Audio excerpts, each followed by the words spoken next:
All right, here we are, folks. Says we're live.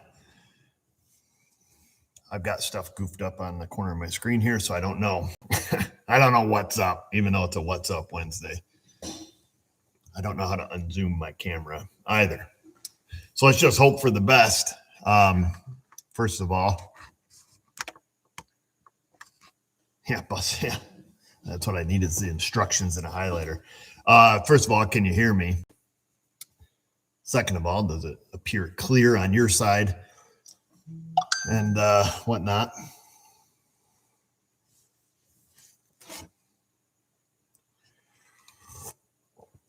Hey, it's that guy. That's right, Blazer.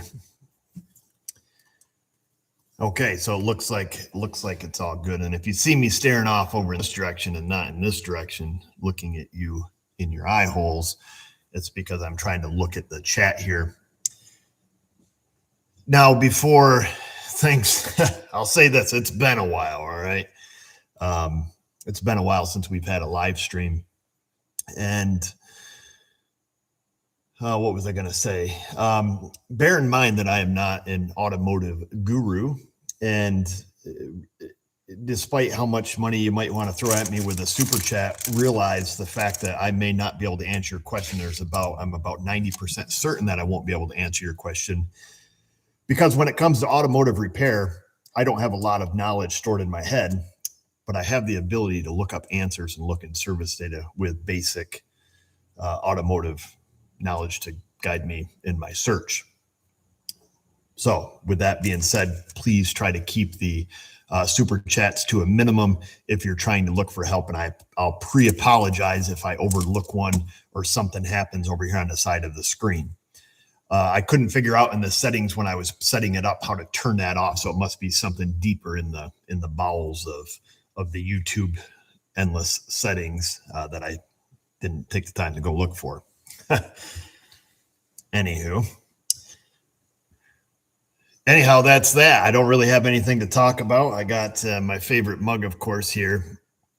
And I've got my spot of tea for you folks across the pond, the black tea, the decaf, because I'm over 40 and it's past noon. So we have to drink decaf. Let me turn off the furnace here so it doesn't go crazy.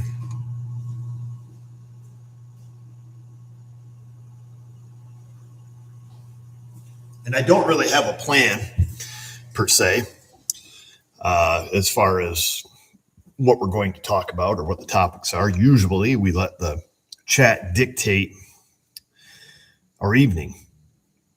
Where's Luna? Luna's in the office, and she is a little bit upset right now because my boy Ash is in there. And he's the stray cat that's been, around. And of course I feed him. And now he's really friendly with me, and he knows where the treats are. So he comes in begging for treats. He's a big burly cat, big tomcat. He stinks. And so far I've made him 3 appointments at the vet to get cherry picked, we'll call it. And that little sucker, all 3 of those days, never shows up to my shop until noon. I think he understands English. Between you and I, and this is just between us, he has an appointment next Thursday. I haven't mentioned that in front of him. I told him it's Friday. So I'm going to see if it tricks him. But he needs to get clipped because he's always in fights. He always comes in all busted up, hangs out, eats the food, gets treats, gets some snuggles, pets, sleeps on the counter for the day, and then hits the road for the evening. But anyhow, you guys don't tell him what day it really is. I'm trying a little reverse psychology on him. Me and Sherwood switch shops for a week. Are you kidding me? That guy wouldn't last 20 minutes here. I love Sherwood. He's a good buddy of mine. I talked to him, and I think that's a conclusion we've come to. He doesn't want no part of this business.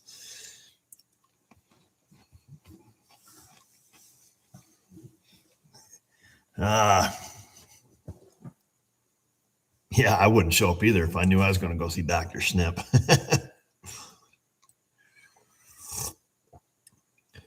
No, I haven't seen Ivan in person in a while. I've spoke with him on the phone recently, but haven't seen him in person in a while.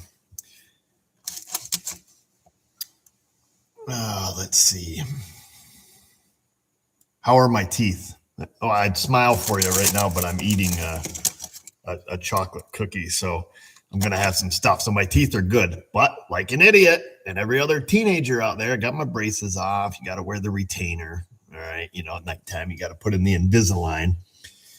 A while back, I got a sinus infection, and for whatever reason, well, it has good reason behind it, but whenever I get a sinus infection or, you know, plug sinuses, it hurts my teeth.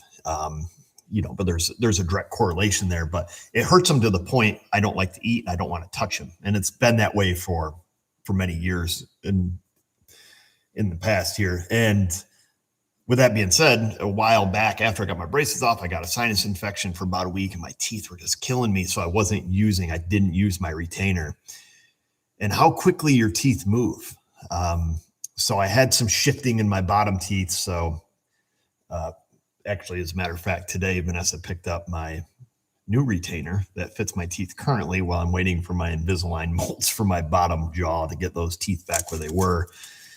You know, when you're already, you know, $6,000 into it, it was a foolish mistake, but anyhow, it is what it is. And we'll get them back, shoved back where they belong, or where we're going to put them.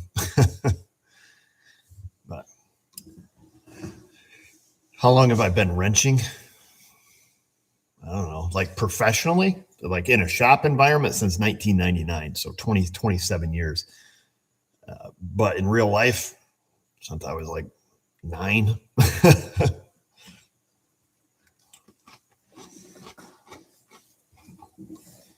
So I get this question here. Any update on the kids' Hyundai? I thought I'm going to have to go back through and watch that series of videos we did, because I get that question asked. Maybe it's the same guy that's continually asking me, but I thought we did the whole video where we pulled the motor and drivetrain out. We put the new one in and, you know, starts and runs, and that was the end of it. I'm going to have to revisit that because I get enough questions on that. I'm curious if I've left everybody hanging, but the car starts and runs and drives. Did have a little bit of a situation there where that was supposed to go to my middle child, because my oldest child, who's going through what I call some growing pains, and he's learning what I call lessons or natural consequences, needed a car. Wrecked the Chev. Hey, thanks, Gordo. Wrecked that Chevy short box he had, smacked that thing, wrapped it around a pole Christmas Eve last year. And then he went and bought, or we found an 03 Camry, and a Toyota Camry. It's not the car you want, it's the car you need. So he had that, and somehow, I think he's the only child in existence, or the only person in existence, to take the Toyota Camry with the most reliable engine on the planet and scatter it all over the highway. Literally. Giant hole. Don't know, don't ask. Probably going to get a BS story anyhow. So long story short, he had just started his apprenticeship in the IBEW. And I want to see him succeed with that. So we had to make some changes because he has to get to work. Needless to say, he still owed me money for the Camry. We make our children pay for stuff, so they have some skin in the game, so they're not out driving like a-holes and scattering engines all over the highway. But on to fast forward here, we had the Hyundai. We just finished a Hyundai. I'm like, well, dude, you're going to have to buy this from your brother, and because your brother has an investment in it. So anyhow, long story short, my oldest son is now driving the Hyundai, which was supposed to be my middle son. And, we had to shift funds around because we work a deal with our children. And that deal is, on your very first vehicle, we will match anything that you save to purchase the vehicle. And I'll be right back on that, Chris. The short answer, yes, I do like the T10 or the T8. I'll get back to that. But at any rate, we do match the funds of our children. If our child saves $5,000, we will add $5,000 of our own money to help them with their first car purchase. And that's it. They're responsible to pay their own insurance, and they're also responsible to buy the parts for repairs, And I think that's more than fair, because I'm not going to sit here with a silver spoon and feed these kids and turn them into miserable little pricks who are entitled and think everything should be handed to them. If you don't like my style of parenting, that's okay. You can disagree with me, but I think it solves a lot of issues, and I think that they need to have skin in the game. Now, granted, I will do the repairs for them. I don't make them, become mechanics, be like, oh, you got to do this and you got to do that. It's no, you just at least have to have a job to buy your parts and to pay for your insurance and pay for your gas. And that's life, dude. That's how it works, man. Nobody is here to hold your hand and prop you up and make you succeed. If you don't like it, tough sugar. So that's that. That's what's happening there, and that's where the Hyundai went. So, like I say, I think that's where we were. Yeah, that's where we were. But anyhow, my oldest boy is doing well now and succeeding in the union, electrical union, and I think anybody, to go off on a little bit of a tangent or a little rabbit trail here, is the trades. Anybody getting any children, any adults even growing up and pursuing the trades, whether it's in the operators union, millwright, any of that, they're going to succeed. These places are hurting desperately for helpers, for workers, and he makes a really big way more money than I think he should. I'm not trying to be, he's my child and I love him, but I'm surprised when I see his paycheck. I'm like, really? We're just starting out and this is where we're at. It's fantastic. So, I mean, anybody that has the willingness to pursue that, do it, get in the trades, and that's why I tell them, like, dude, your job is not going to be outsourced. Your job is not going to be in China or wherever else, pick any country or any place to outsource stuff. And that's great. And he's got tons of work and he can work as many hours as he wants. He can do 7 days a week and travel. I mean, it's wonderful so far. So that's that. Hey, thanks a lot there, Mr. Westberg one, or M Westberg one. I'm assuming gender there. Well, it's 2026 and I'm still doing that, huh? But at any rate, somebody asked, do I still like the T8, the Harbor Freight scanner? I do. I mean, for what it is, holy smokes, I missed a bunch of stuff. I apologize here, folks, if I'm not doing this right. For what it is, it is a good tool. I'll say that. Personally, and if I'm going to go on a real personal level here, I am not a fan of launch scan tools. I know Ivan uses them. I know other folks that use those on YouTube, other influencers, if you will. I am not a fan of their layout, and they're a little clumsy to use when you're used to using an Autel, and how Autel lays out their data PIDs or configurations, how you can sort them, set min-max values, graph this one, not graph this one. Change the X and Y axis on it. I like Autel better. I think their platform is more intuitive. It's easier to use in the shop. I've got my chat here all goofed up. So that's my thoughts. And that's just launch scan tools in general. That's nothing against Harbor Freight. Harbor Freight uses it. TopDon uses it. MoveCar uses it. ThinkTool. Everybody uses launch-based scan tools. And I am not a huge fan of them. Do they work? Absolutely. Do they work as good as Autel? In my personal opinion, no. Does it have all the same menus, same options and stuff? 90% of the time. Sometimes one will do what another one doesn't. Okay, so I'll give it that. That's why I like having both of them. But that's kind of the condensed version in a nutshell, if you will. Hey, thanks, Sean's Cribbins. I hope I'm doing that right. What are my thoughts on a GearWrench Bluetooth scan tool? Good for DIY homeowners, or something else you recommend that doesn't break the bank?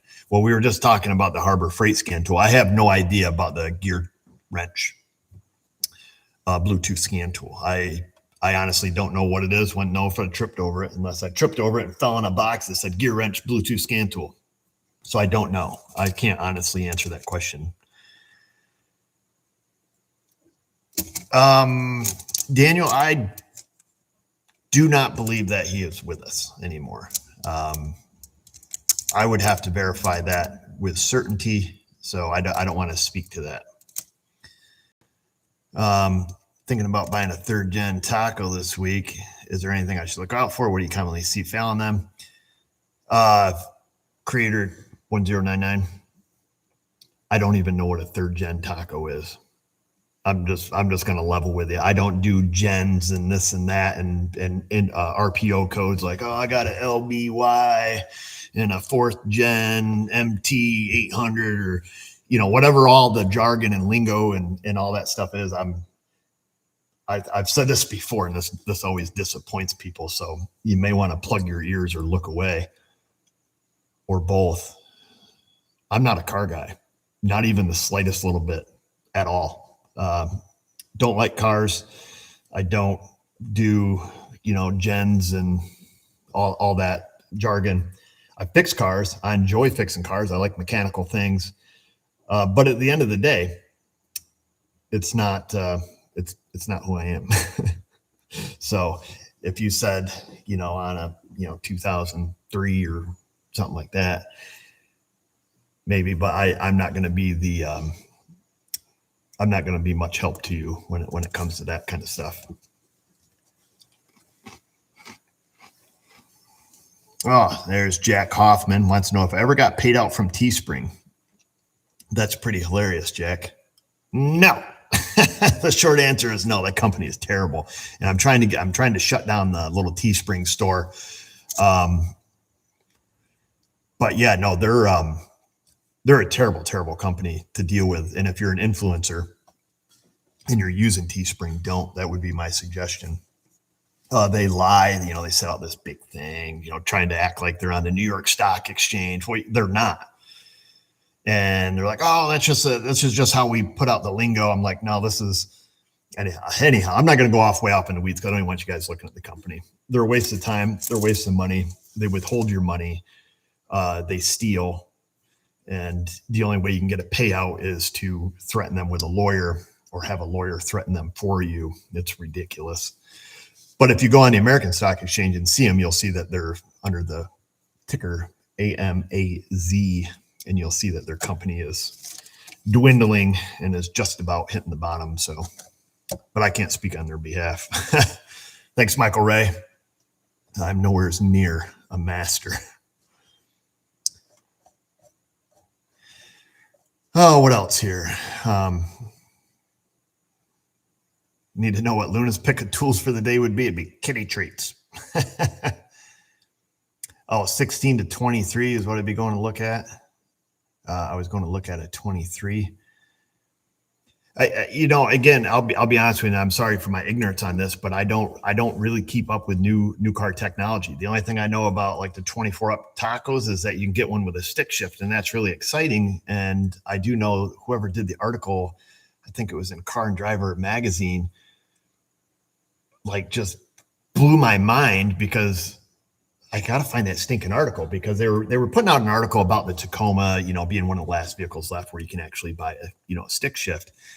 Guy did a big write-up on it, but he was such a pansy. You could just tell by his writing. I'm like, oh, this guy's a minivan driver. Sure as sugar. You get through the article, like, compared to my Sienna minivan. Like, dude, how do you compare a Tacoma to a Sienna minivan? Are you stupid?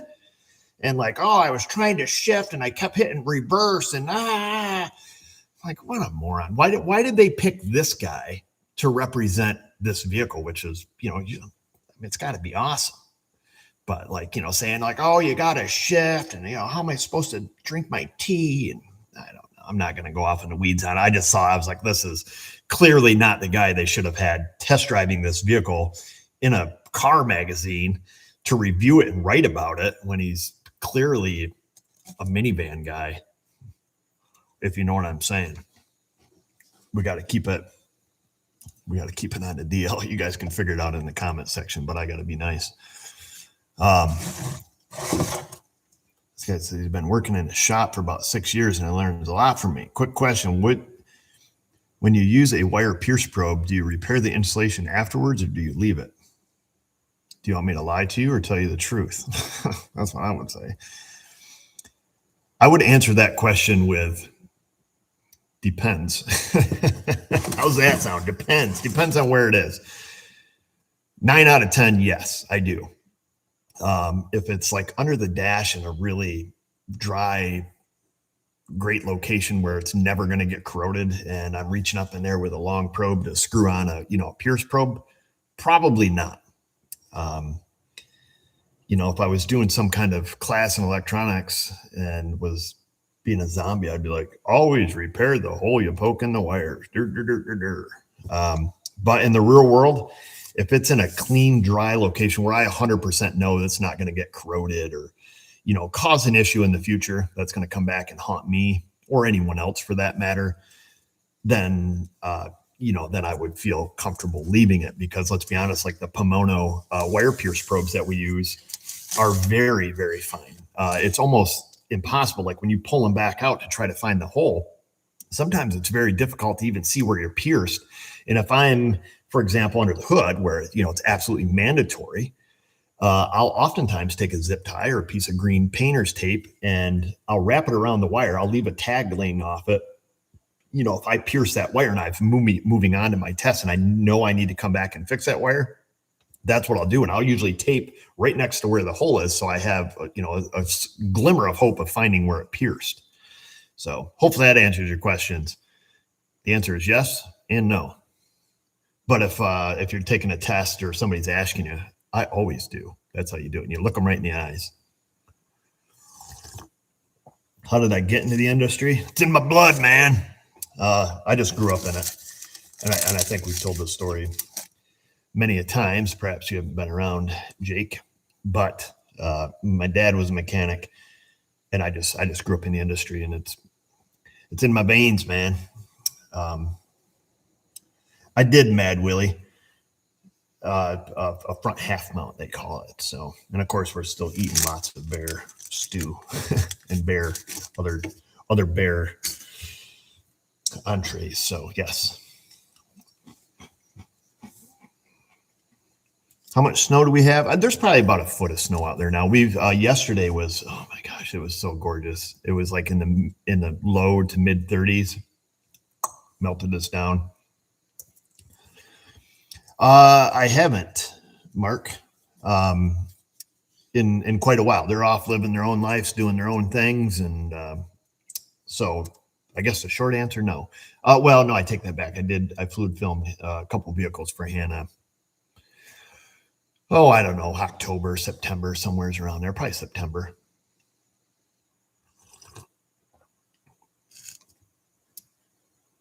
Revisit tips for short video ideas. Maybe you can revisit tips for short video ideas.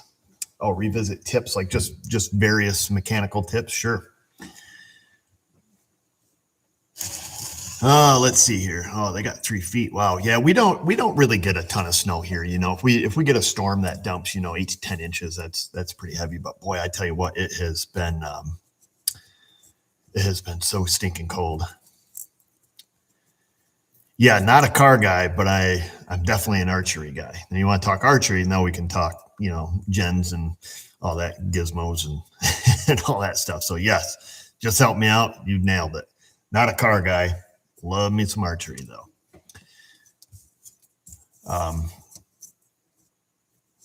Bought a used engine on Marketplace. Oh, let me guess. It only had 70,000 miles on it, ran perfect, and didn't burn oil. I know what I got. No low ballers. Did you buy one of those? Because if you did, good luck. Tips on buying a used engine.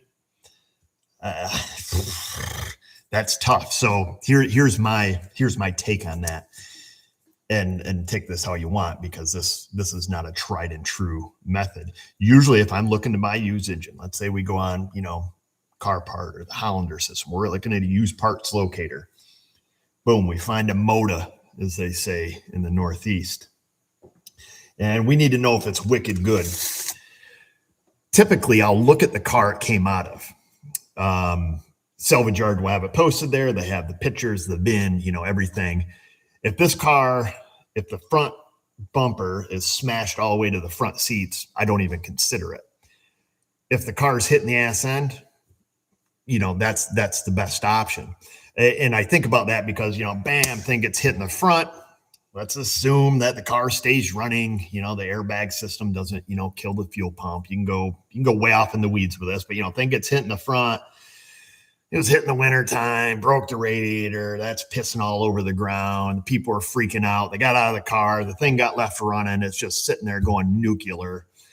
You just don't know. So in that case, I won't buy it. Plus, the salvage yard can't really run the engine because the front end's smashed. They ripped enough stuff out to start it up, give it a couple, wah-bahs and say, yep, runs good. That's the label they put on it. If it was hitting the ass end, I assume everything is good up here. It should be. At least the salvage yard should be able to run it for longer than a couple rev up tune-ups. The other one I won't buy is one that's a clear rollover, one that has, the roof pushed right down to the headrest. How long did that engine sit upside down?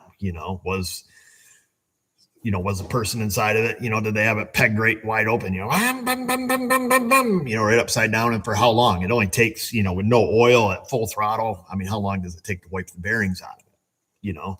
Gets back to the salvage yard. It's been sitting at an auction for 6 months. They fire it up, give it a couple revs up. Sounds great. So those are things I look for when I'm buying a used engine. I don't buy them if the salvage yard has them advertised, only needs timing cover, missing manifold.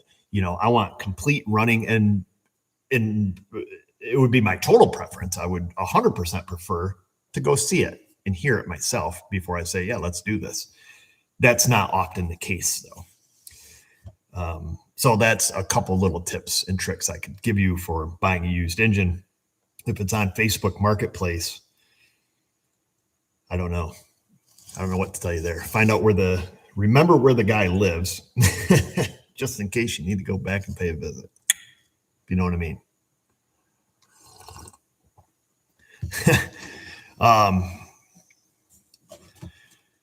Whoa, dude. Your man Josh needs to join us for some sweet hockey stories. Yeah.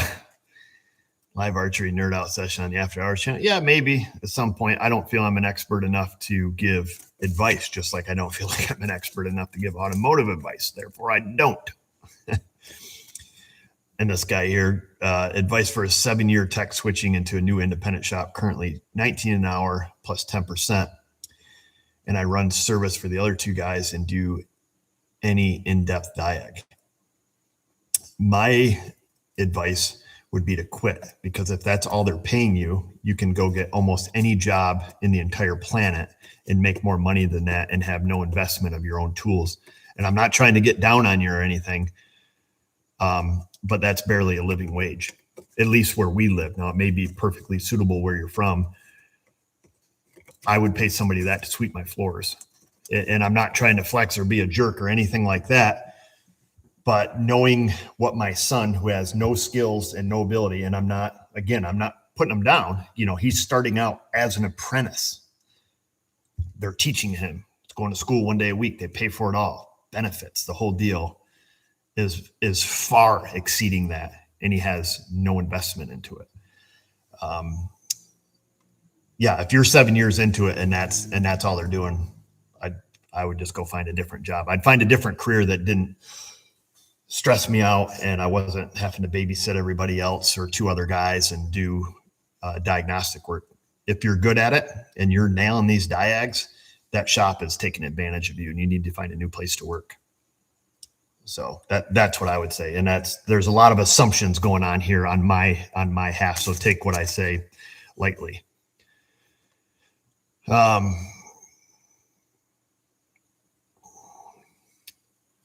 This guy lives in Mass as a Mercedes tech and have worked on German cars for 8 years now, thinking about moving to Southwest Florida. You going down to Del Boca Vista to live with the Costanzas? They don't live there. The Seinfelds do. What are my thoughts? Dude, I don't know. Do it, man. If you got the opportunity to do it and you want to get out of this Northeast business, go down there, live with the alligators and the snakes and the critters where it's warmer, man, go for it, man. Variety is the spice of life. I think that's what they say. Thanks, Joe. How many more years till I move to Florida? 0. I'm never moving to Florida. It wouldn't even be on my radar to move to Florida.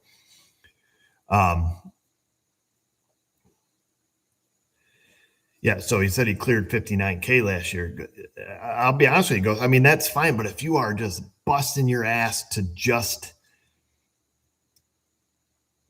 get that's tough, man. And I'm not, again, that's, 59. If your take home is 59,000, great. You know, that is in our area, that would be a living wage. Okay. That's not a problem. But if you are, you know, if you're pulling 80 hours a week and you're just, you know, upside down, stressed out, coming home, you know, sucking down a 30 pack every night and, you know, smoking 2 packs of Marlboros a day, dude, it ain't worth it. This job, this career isn't worth it. It's not worth it. It beats you up physically, emotionally. It's a disaster. When you could easily make that pay for a whole lot less work, you know, and some of the other trades. And I'm probably speaking a little out of line here, so I'll leave that at that, because we would need to know a lot more. But and again, you know, I'm not trying to put you down, man. I just want you. I wish somebody would have told 14-year-old Eric what you're going to feel like when you're 50-year-old Eric, I guess is what I'm getting at. And this trade is tough. It's just tough on the body, and especially working for independent shops where a lot of, and I can't speak for all independent shops because there are some that are run, you know, really good, you know, service writers, the whole bit. But a lot of the small independent shops where it looks like, you know, he's put in charge of a couple other guys, it can be daunting because, you know, your boss is a prick and he's yelling and, you know, he's pissed when things aren't right, and, you know, puts a load of stress on you, and you're out trying to do things to, you know, make everybody happy. I don't know. It's just something, just consider other options, I guess is what I would say, or look at all of your options. Thanks, Terry. Glad you enjoy our videos. Thanks for all your information. Don't acknowledge a super chat or walk into your shop and ask for a free wire tag. You son of a. I take that back, Dan. You walk in the shop, I'm going to charge you $20 for them, just like you guys told me to. Oh, gosh. Oh, let's see. I want to make sure I'm not missing these. And I'm not disregarding other chats beyond super chats. So please don't feel a need to do that. Make $35 an hour flat, 24 years old in Southeast Mass, and do anything they throw at me. Oh, nothing I haven't done. Yes, Florida for weather change. Oh, okay. They throw at me. Nothing I haven't done. Yeah, dude. If you want a weather change and you can deal with the heat and humidity, rock on, man. Florida is your place. And if you're a good tech, you're going to make it anywhere you go. I mean, this industry is so desperate for people, for able bodies. I mean, I know shops that will take anybody. If you know, this is their interview process right here. You come in, they hold up the mirror. Oh, you fogged it up. You're hired. That's their interview process. You fog up a mirror and have a pulse, get in the bay. Love you too, bro. No homo. Back at you. Just do what you feels right, man. Explore your options and just do what's right for you and your family, if you have a family. And, you know, just make the right decision or try to make the right decision. And I'll be honest with you. If I have to level with everybody in here, we're going to go to Honest Town. If I was brave, I would leave this industry 100%. No questions asked. I feel that I'm too old and I'm too invested and I've been doing this too long to pick up, not relocate, but just to pick up and do something different. I'll leave it at that, but that's what I would do. I don't regret my life's decisions. There are some that I do, non-automotive related. I definitely have regrets. Regretting starting a business, it's very difficult for me to say because along with some regrets, there is also a lot of blessings that come with it, if you will. And it has afforded us the opportunity, and by say us, I mean myself and Vanessa, or Mrs. O as most of you know her. It afforded us the opportunity to raise our children here, you know, at work, which, you know, most people couldn't do at any other job. You know, let's say her and I had real jobs. not that this isn't a real job, but let's say we were working for somebody. Now, now we're paying for daycare. So there's a lot of good that goes with a little bit of regret. And some of my regret is selfish.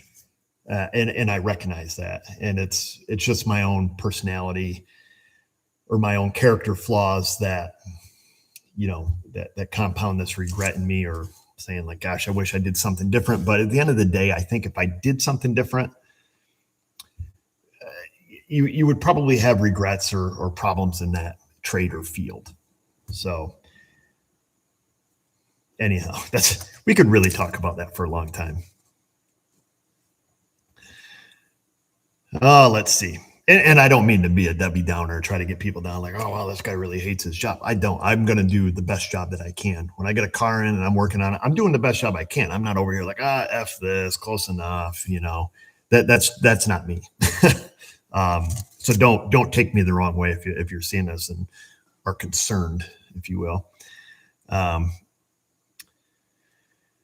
Let's talk garden seeds. Got anything germinating? No, I don't, Big Earn. How's the trail clearing going? Any new implements? Oh, you wait right here, old son. Because I'm a little bit of a junkie. Guess what I just bought? Boom. That's right. Got me a 1979 Case 450B dozer. And I just got the factory owner's manual in the mail today. Not a repo either. Factory owner's manual. Got it on the eBay. And tomorrow the factory service manual is going to show up. I'm super excited. This thing's awesome, man. I don't know if you've ever operated a dozer. Me neither. But it's going to be wicked fun.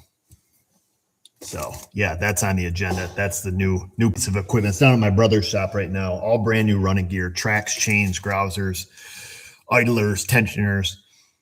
Whole U-frame's been pulled off, rewelded, line board, pin bushings, wear plates, cutting edge. It's going to be sweet. Power shift transmission. I've got some work to do to it. Needs to be potty trained, of course. Leaking diesel fuel, leaking hydraulic fluid, leaking everything. It's 47 years old. So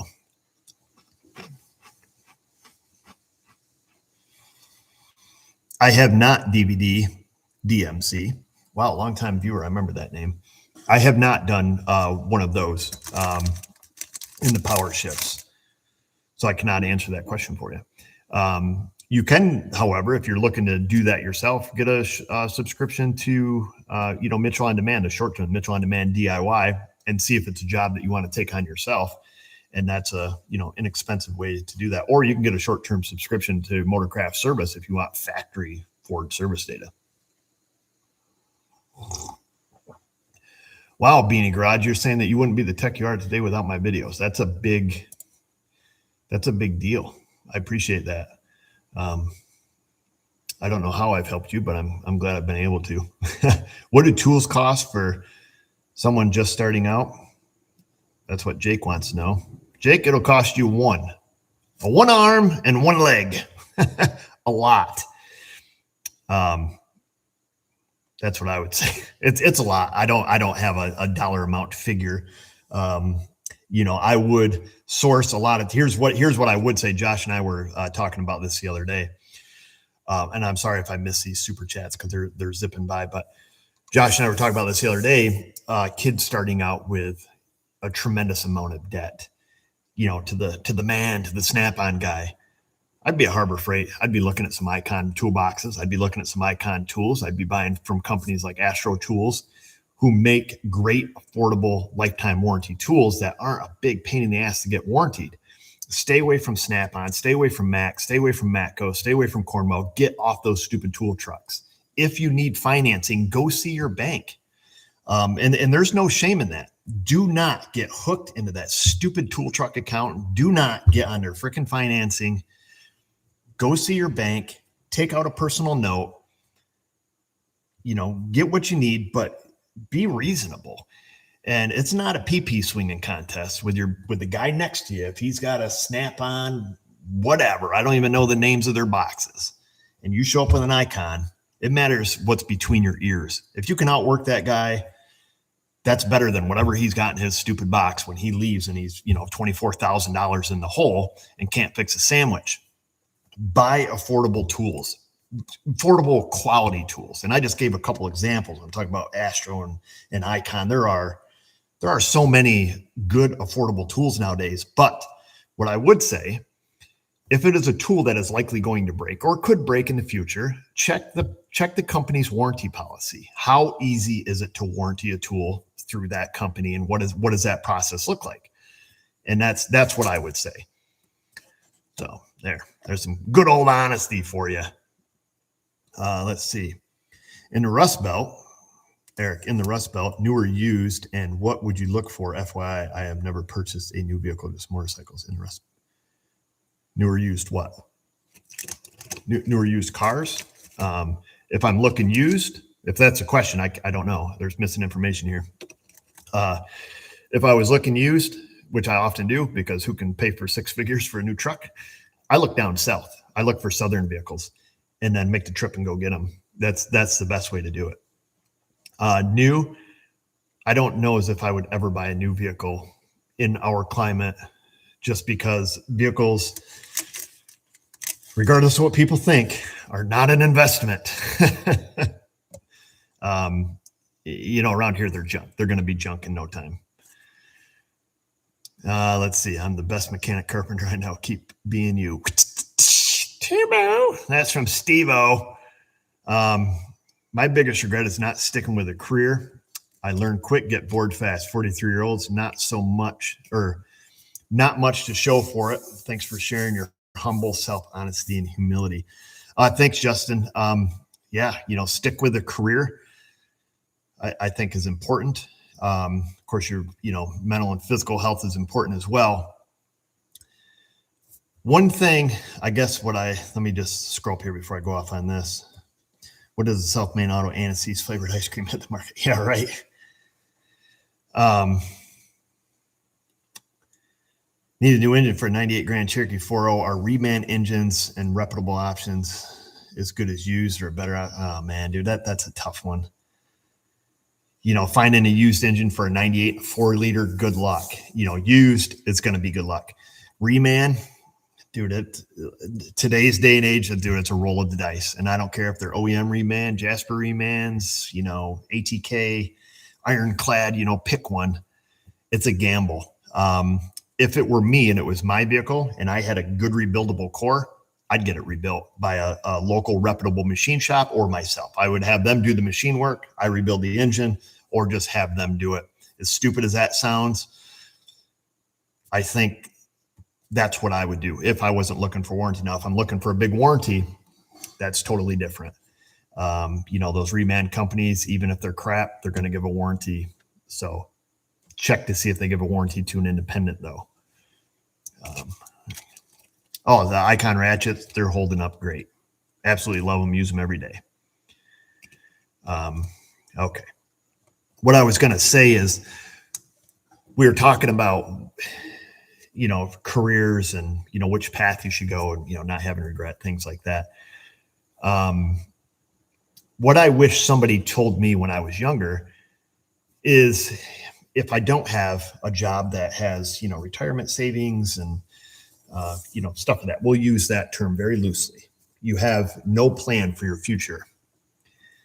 As far as stopping working, I wish somebody, AKA my parents, I wish they would have told me when I was young, like, hey, you should, set up an IRA. You should, have an investment plan moving forward, because when I was young, that would have been super easy to do, but I would have had to have somebody prod me along and actually make me do it, to show me until I could start to see the clear benefits of it.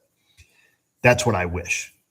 That's what I wish I was told when I was young, and I'm in the blue collar work field and I'm working jobs where I don't have healthcare. I don't have retirement. I have no future. I'm waiting to get to 65 and, live on Medicaid and Social Security. I wish somebody told me when I was young, you need to start some sort of investing, very loosely using that term, to start to save for your future when you plan on retiring. Because if you're working blue collar, your body is going to shut down at some point. So that's that. My dad got me hooked on your channel. I know nothing about cars. Hey, you and me both. I'm kidding. I know a little bit. But your videos are something my dad and I always look forward to. He must be pretty awesome. The time I spend with the old man watching you is in value to me. Both of these nuts. That's cool. I'm glad you get to hang out with your dad. That's something you won't always be able to do. But if you guys can enjoy that, that's fantastic. And I'm happy to have you along, even though you don't know anything about cars. And yes, I did get those SD cards. I see somebody, but let it be known that I'd already bought 3 or 4 of them prior to receiving yours, but still, thank you anyways. I definitely will use them. I do not send Carfax info when I service a car. I'm not going to, take time out of my day to input to their system, and it doesn't automatically feed off our invoicing program. We use NapaTrack, so it doesn't always, unless it's integrated into that, I'm not going to do an extra step. Is the dozer for debt collection? I'm not saying I'm going to make a Killdozer, but that was probably wrong. I shouldn't have said that out loud. I just said that because Whistling Diesel popped up in my feed the other day. I see he made a Killdozer. This is the wrong dozer for that anyway, so take back that statement. Yeah, for debt collection, no. It could be. I've got other means for that.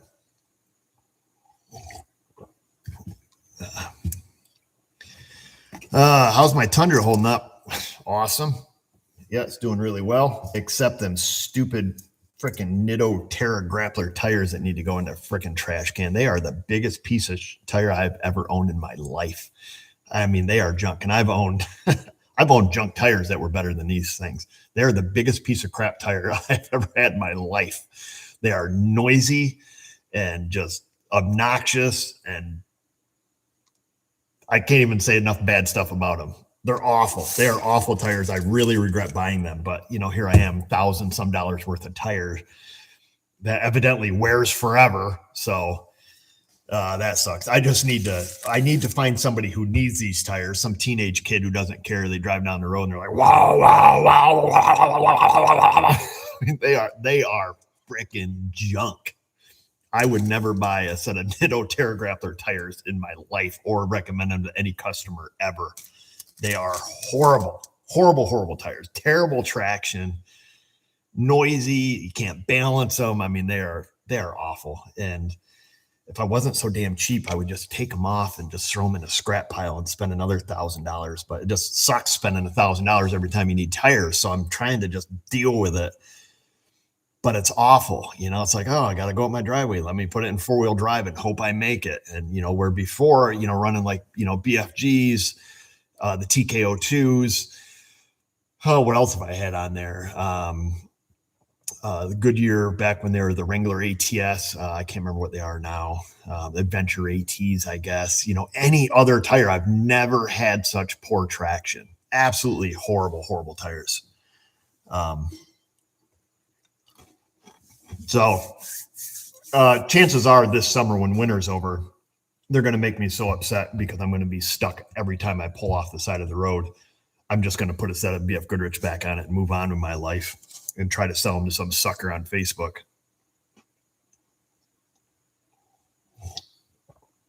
Yep. Yeah, I mean, I've ran Discover AT3s. I've seen the Falcon AT4s, and I say they're the worst Falcon tire I've ever sold. That was way back in the day when Falcons first hit the market. They were super cheap. Our vendors were pushing them like crazy, so they were quite affordable. I don't want to call them cheap. They were a cost-effective tire, and we sold a pile of them, and every single one of them came back to haunt me. I mean, these things were smoked in like 15 to 20,000 miles. Customers coming back. And this is way back when Falcon first hit our market here, and all of our vendors started carrying them. So then I just got to where they made me so gun shy, and I had to eat so many tires that I don't dare sell them again. And I see that a lot of people suggest like, hey, have you tried these, Falcon High Countries or the High Peaks or Wild Peaks or whatever peak they're on. And I haven't, and I won't, because I have been so gun shy of those. And I'm a bit of a tire weenie. I like good traction. I like comfortable ride. I don't care what they cost. And I should have never strayed from my Michelins or BF Goodrichs, even though I'm a, Continental, represent Continental wherever it's at, Continental general dealer. That's that. So that's it. Thanks, Crazy Sonny. Hey, that was my dad's name. Why doesn't Josh like to be in your videos? Josh doesn't like to be in my videos because he's got work to do, old son. And Luna's in the office sleeping. Hardest YouTube working under 197, no question, just props. Thanks, man. I don't think I'm that hardworking, but yeah, Toyo Open Countries, Open Country MTs, Open Country ATs. I mean, I've literally ran every brand of tire out there, and some are great. When it came to running a mud tread, the Firestone Destination MTs and the Toyo Open Country MTs, they were a pretty damn hard tire to beat. I mean, they were, for an MT tire, those are my top two favorites. I haven't ran MTs in quite a while, but yeah, the Firestone Destination MT and the Toyo Open Country MT, those were awesome. Wicked expensive, balanced, nice, quiet for an MT tire, as quiet as an MT tire could be. But yeah. Let's see. With so many scan tools out there, do you feel there's enough room for improvement for one to try to develop a new one? I like better logging, navigation, etc. Oh, sure. I think there's always room for improvement. Yeah, I guess the short answer, yes, there's always room for improvement. Different formats, different layouts, yeah, that would be great. I don't know why there's only two real main platforms. I think there's a lot more to it behind the scenes than what I know. So yeah, I mean, if you're some kind of software engineer and have access to all the, factory info like that, I don't know where. My friend Keith at L1 Auto Diagnostic, he knows a lot more about the ins and outs of scan tools and the data that they have and can use than I ever will. Anyhow, no, it's not 15 below here today. It was actually pretty nice today. That picture that was on the Facebook, that was, I think it was yesterday morning on the way. No, yesterday, the day before. I don't remember, but it's been below zero for so freaking long, I forget. Any recommendation on a place to buy an Autel subscription renewal at a big discount? They want $300 a year for my TS900. Thanks for what you do for all of us. Well, Griff, I don't know. I don't know where you can get them at a big discount. I do know that you can go to aeswave.com out in California, and that's where I would recommend to buy scan tools from. You have to be careful. Autel launch, there's USA and China versions, and you're not going to get support in the US. If you have the China version, it's going to be all email, big pain in the ass. So if I were to buy a scan tool or anything to do with scan tools, I would go through AES Wave. That's Alpha Echo Sierra Wave, AES Wave. You can call there, you can go on their website, and they're going to give you support. You're going to talk to a human, and they're going to answer questions you have, and you're going to make sure that you have a US version of the tool. And that's very important. Chevy Aveo, code 89 on the dash. Need a timing belt, old son. Isn't that what that means? I don't know. Let's Google it. I think that's what it means. Code 89 Chevy Aveo. What's that mean? Survey says indicates a faulty thermostat or cooling issue. All right. Well, I was wrong. I knew they came up with certain codes on the dash. Service vehicle soon. Yeah, I'd plug into it, read the codes out of it. But I do know that some of those came up with codes on the dash for certain items that needed to be done during maintenance, and there were certain ways to reset them. But don't see a lot of Aveos, to be honest with you. But I would do some Google search in there. Fifi 69er 50. That would be my suggestion. I don't know much, but I know that much. Yeah, drive up in Canada. No, thanks. The 51st state. People don't like saying that. Yeah, we're close to 1 million subs. I don't know what we're going to do. We're going to go like this. I don't know what else to do. People ask me, what are you going to do? I'm like, I don't know. I'll probably get up and go to work.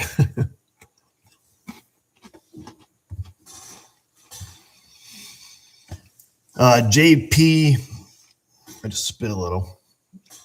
Sorry about that. Thanks for all your knowledge, entertainment over the years. I've honestly learned more from you and Ivan's videos than I've ever done actually automotive training classes. Well, that's probably because you learn like I do. I learn from case studies. I would rather have you tell me about the car that, smoked your chili and then, read about theory and operation. Theory and operation is great. I want to hear the case study because it goes in the vault. It's in the vault. Eric, live in Louisiana, own a 1991 D21 Nissan. I don't even know what that is. Has charging that I can't find the issue on. Know if you wanted to purchase. Nope. Whoa, what happened to our screen? Focus you. Oh, there we go. Do I want to purchase it? I do not want to purchase it. Thanks, Crazy Sunny, but I don't know what a D21 is. So I don't think I want it. Use counterbalance bead to fix tires on our motorhome that would not balance. I've thought about that, Travis, but I'll be honest with you. If I'm taking the wheels off my truck and I'm breaking down a bead, I'm going to break down the other bead and I'm going to use the lever to take the tire off. And they're going into trash. So that's it. What's up, Daniel? Thanks for keeping the car show judges happy. If you know, you know. You got to keep the car show judges happy. Yeah, that's right, Ghost. Keep your stick on the ice. That's all I can tell you.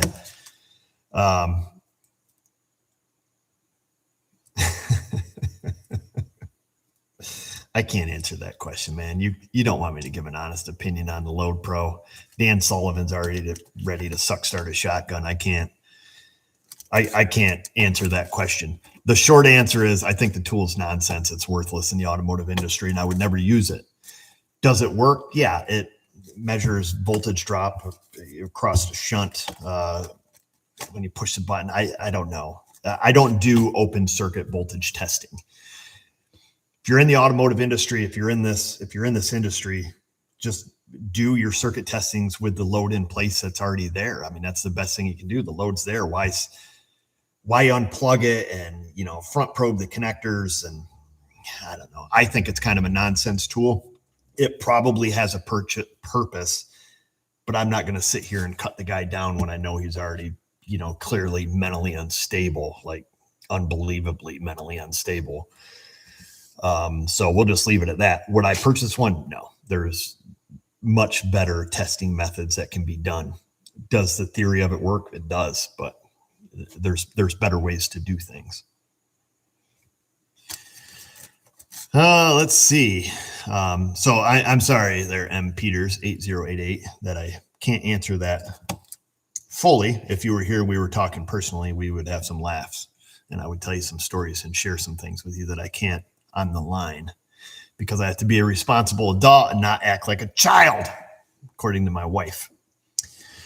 Longtime viewer, first time chatter, video idea for you. Take the scan tool to the salvage yard and try to figure out what happened. Why is she there?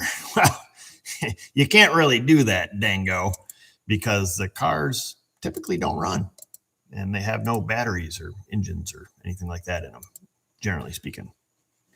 And now my chats are all messed up.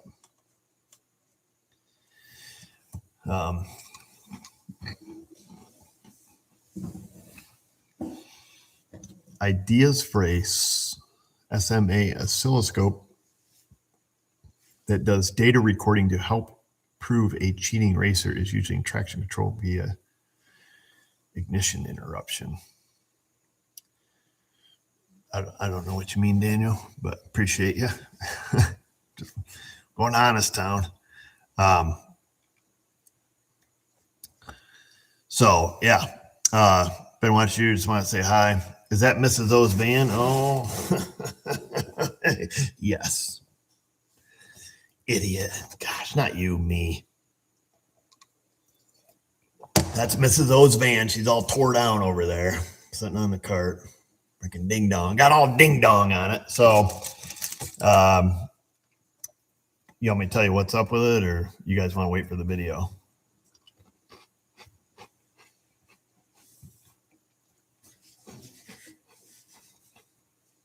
Oh, you do? So, does she drive the Kia? Yes, she drives the Kia. It's got 140,000 miles on it. It's the 2019 Kia. It's got the big 3.3. It's the Lambda engine.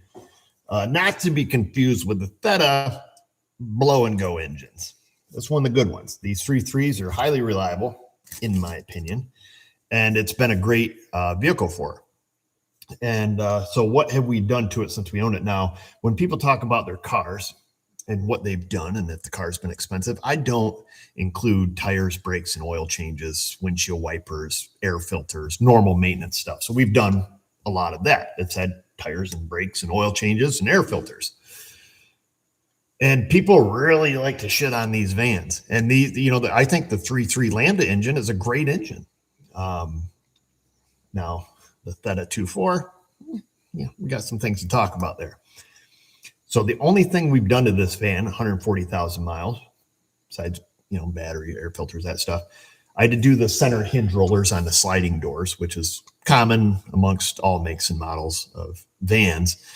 So we did those. I had to put an oil filter housing on it, but that was back when Rona was running rampant here in the US of A back in 2020.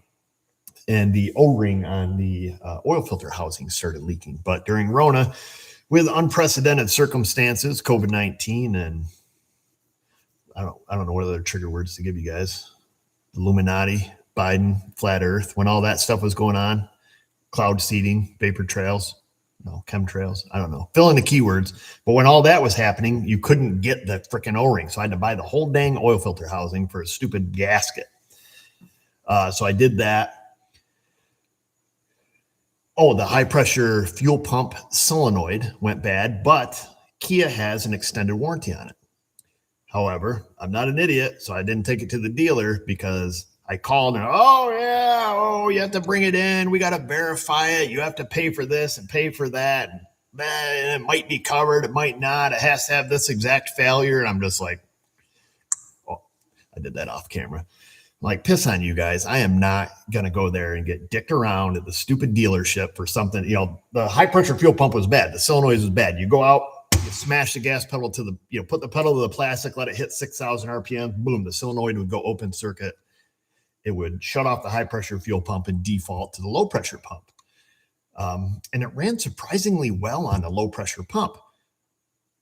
But anyhow, it was easy to prove, show my scope captures. Well, you're not Kia certified. You have to see one of our ASE certified master technicians. No, you can wipe your head. Anyhow, long story short, I put my own high pressure fuel pump on it, put an OEM on it, and said, I'm not gonna piss around with them, service writer who doesn't even know how to pop a hood. It was some woman anyways. Not that women are bad, but give me a break. So we did that, which could have been done for free. And I think that's it. I think that's all we've done. Change oil in the transmission, just normal stuff. So it's been a great car.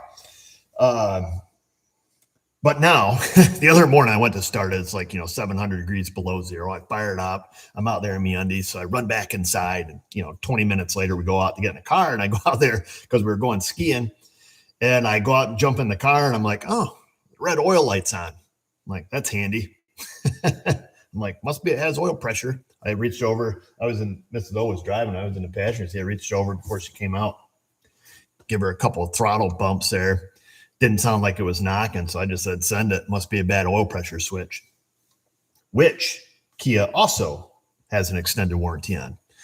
But again, I'm not going to take and deal with dealership ding-dongs to try to figure out, oh, yeah, well, we're not going to cover it. Here's your $900 bill. So that's what I'm doing is I'm doing the $159 or $160-some oil pressure switch under the intake. So I've got the OEM pressure switch. I have the OEM. I bought a serpentine belt and I figured, wow, $140K on it. Let's do the plugs. The spark plugs while we have the intake off. And that's where it got stupid. Pull the intake. Dude, I got that on video. I'm going to ruin the video. I can't tell you guys because now you're not going to watch the video. But anyhow, I pulled the intake off and I pulled the back 3 coils out. We're laughing, we're joking, we're having fun on the video. Then I go to pull the front 3 coils out and the damn boots won't come out. And so the coils just, popped off. I'm like, well, whatever. We got all 3 coils. So I just pop them off. All the rubbers are stuck in there. I'll just buy new boots, coil boots. You buy them for everything except for Kias. They don't make them. So you know what you have to buy? The $100 and some coil. Like you mother effers. I did find some Wing Dong Ching Chong ones on the eBay, but I am not going to put some crappy rubber boots on there and this thing comes back and haunts me. So I ordered 3 ignition coils from Kia and they won't be here till tomorrow.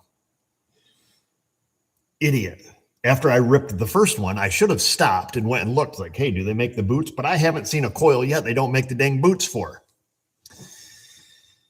So that's where I'm at. And I still don't have the lower intake off to put the oil pressure switch in yet. But that's it. But no, other than that, it's been a great van. I have no regrets of owning it. And she'll get a couple $100,000 out of it. And that's all I got to say. Yeah, we don't need no stinking coils. Exactly. Any legal advice on patching a metallic high-pressure pipe on a power steering? I'm not obligated to give legal advice. If it's for your own stuff, patch away. If it's for a customer, not a chance. If it was my own stuff and it was like some weird obsolete line or something, maybe I would probably just cut it, double flare it, use a double flare union, and then put it together. But on a customer's vehicle, not a chance, dude. I trust the general public about as. Never mind, I'm not going to go there. But I would hate to see your customer get amnesia and forget that you help them out, because they will. So if it's for a customer, don't do it. But if it's for your own stuff, I don't know. I might be inclined to use, like I say, a double flare, but it would have to be a pretty special circumstance. Thanks for all the great content. Lots of learning and entertainment. Still not convinced you're not secretly a Southerner. Cut your key on. I say that to Bradley. I say that because I like to try to be very diverse in my language. That's why we use numbers like L10 and L20, L20 and L30 for our Spanish-speaking viewers. We like to say a boot and Yuns for our Canadian viewers. And we like to say cut the key on and cut the key off for our Southern folks. So I like to try to have a very diverse language set here to fit everybody's needs. Richard, thanks, Richard, man.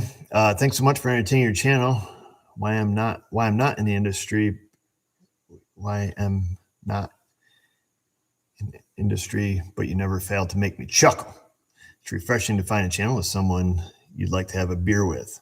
Like Mrs. O is a lucky lady. You're damn right she's a lucky lady. That's why I tell her all the time, like, you're pretty lucky, Mrs. O. I don't tell her that. I'm pretty lucky. Ideas for a GD blow molded cases. Ghost, I'm super not good with acronyms for ideas for all my. I see you're swearing. Okay. Ideas for all your goddamn blow molded cases.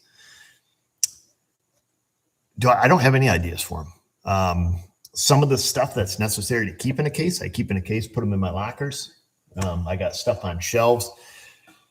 If I get like a socket set or something that comes in a blow molded case, I throw the blow molded case in the garbage and I put my socket set, like on a rail or something, like right here, like you can see, but you can't. What's too hot for transmission fluid? I don't know, 250, 260 would be my guess. How often do I work on Toyotas? Not very often. Just not very often. We do a lot of service work on them, routine maintenance. But as far as unscheduled maintenance, not a lot, if I'm being honest. However, we live in Chevrolet country. So, which is great because that's what keeps me going. That's what funds my vacation. So I'm glad we live in Chevy country and all my customers don't go out and buy Toyotas. Not that they're, not that they don't break, but they break a lot less. It was for 8 years in 07. So you are a legend, is what he says. Not even close, dude. You helped me learn so much, but most importantly, you helped me resolve an issue I suffered with for 8 years. 07 ABY throttle position sensor replaced. Boom. Glad you got it, old son. Yeah, the Chevys have been good to me, man.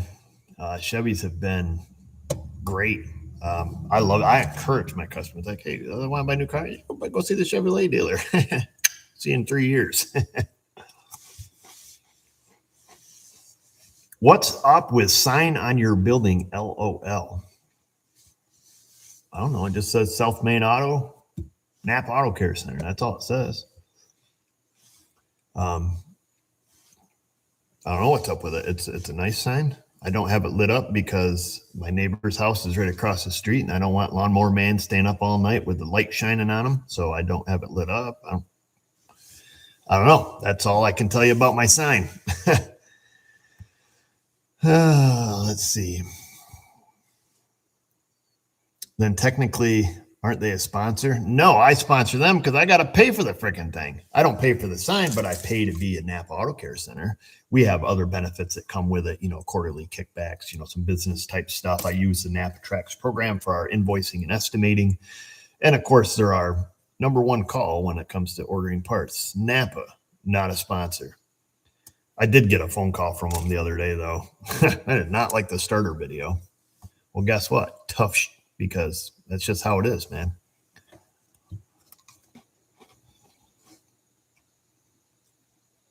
Let's see. Well, Diesel Fixer, you answered your old question. He's got a 2007 Honda Ridgeline. It's got the big 3.5. Needs a power steering rack. What brand would you lean towards? It currently has a non-OEM rack in it. That's your answer. Don't put a non-OEM rack in it. I would lean towards a used OEM or a new OEM. If and it were me, I would not piss around. I do not even consider putting in aftermarket rack and pinions in anything unless it's a 10-minute job to change. If it's like on a F-150 or something where it's a piece of cake to change, we'll try it. But after like the first 3, explode the seals out the side or, do something stupid, then that's it. It's OEM or nothing. I've been putting a pretty hard line in the sand here lately with parts because I'm done, dude. I'm literally going into meltdown mode. Yeah, I'll keep up the tool of the day. Sebla bomb, whatever that says. But it's aftermarket parts are hitting the stupid level, and it is. I have some stuff I have saved on my phone here. Just a minute. Let's see what this says here. Ever run across a flex plate breaking out the center twice within 50,000 miles? I have an idea, but I'm just verifying. So I have seen it. We used to see it like on the Caravans. They were super popular for blowing the center out of the flex plates. One thing I guess I would check if that was, regardless of the vehicle, automatic transmission, a flex plate that's breaking in the center. I would check, and this is kind of a far shot, crankshaft end plate, stick a pry bar up on the balancer, see if you can wiggle her back and forth. Things that come to mind is, is there an updated flex plate? Is there, an updated hub or something that goes on it that helps prevent this? And the other thing I would think potentially is like, torque converter ballooning, which you don't see, I don't think so much in normal vehicles. Now, if this is in a pickup truck and, you're beating the balls off this thing, trying to tow something, maybe there is some torque converter ballooning and, there's some issue where the torque converter goes in the end of the crank, something like that. But I guess that's all I could think of right offhand without doing a little research. So I'm not much help to you there. What's the best diagnostic tool pre-OBD2 that doesn't require subscription? I don't think there's any pre-OBD2 tools that require subscriptions. But if it were me, I would be on Facebook Marketplace or the Craigslist if you're over 60. And I would be looking for a Snap-on brick. Now, I hate Snap-on as a company. They're a horrible company. But the old brick, the MT2500, I think, is that the part number? MT2500. Somebody correct me if I'm wrong. I would be looking for one of those. They were a pretty solid pre-OBD2 scan tool. And you could get, especially if you're doing domestic stuff, it had your Chrysler connector, your Ford connector, your GM connector, and they were pretty solid. They were a pretty solid tool, pretty reliable. Make sure it has the cartridges and stuff you need, but you can pick those things up for a few $100s. That's what I would be looking for. And again, I've lost my train of thought. I think we were going to talk about something. I think we were talking about OEM parts versus aftermarket parts. I have started to, we were talking about that guy's rack and pinion in his 07 Ridgeline, but my wife was downtown, someone honked, she yelled, "Hey, it's that guy." She's so cool. Oh, that's awesome, Bobby. I still do it all the time. Mrs. O just ignores me at this point. But yeah, Napa got mad at me for that starter bit, but you know what? It wasn't really a poke at them. It was just a shot at the industry, because honestly, the company that makes the starters for Napa makes them for freaking everybody. I ended up putting a Wilson starter in that same company makes a Wilson starter. So did I get away from it? No. Are Wilson better than Napa? No, it's all the same shit. It's all in a different box. It's junk. The reman stuff is freaking junk. Like today I put a starter in a Buick Enclave. You got to pull the catalytic converter and stuff off, the big 3.6. And, so here I am, I put the starter in it, converters off, everything's off, and I'm checking to make sure it works. I'm not putting the converter back in. I'm not putting half the crap back together underneath the vehicle until I know this thing works. And it's that pathetic. And I hate it, man. It's what's really making me hate this industry is just the junk parts and it's with everything. It's not just like, for example, Mrs. O got our new credit card machine today. Guess what? It's a piece of right out of the box. It's junk right out of the box, brand new. Our old one broke. It's intermittently breaking, as it's obsolete because it's more than 5 days old, so it's obsolete. So we get the new one, call the company, we get all set up, everything's plugged in, got your Ethernet plugged in, powered up, all powered up. Oh, we can't connect. Oh, can't do this, can't do that. Oh, now you got to talk to 35 different people. You're on the phone for 2 hours and they're like, "Yep, it's bad." I just want to choke the life right out of somebody. And it's just that's how it is, man. It's our world. And we are a product of our own desires. This is what we want as people. As a overall big paintbrush, this is what people want. We want it cheap. We want it fast. And then when we're done with it, we want to throw it away. I think the value of,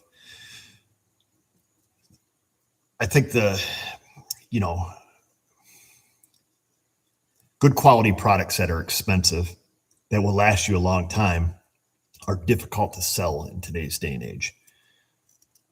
Leave it at that. We could really go off on a tangent. We could go off on a tangent. Do I always have to lower the vehicle at ride height to tighten suspension components? I don't know. Do you want me to lie to you or tell you the truth?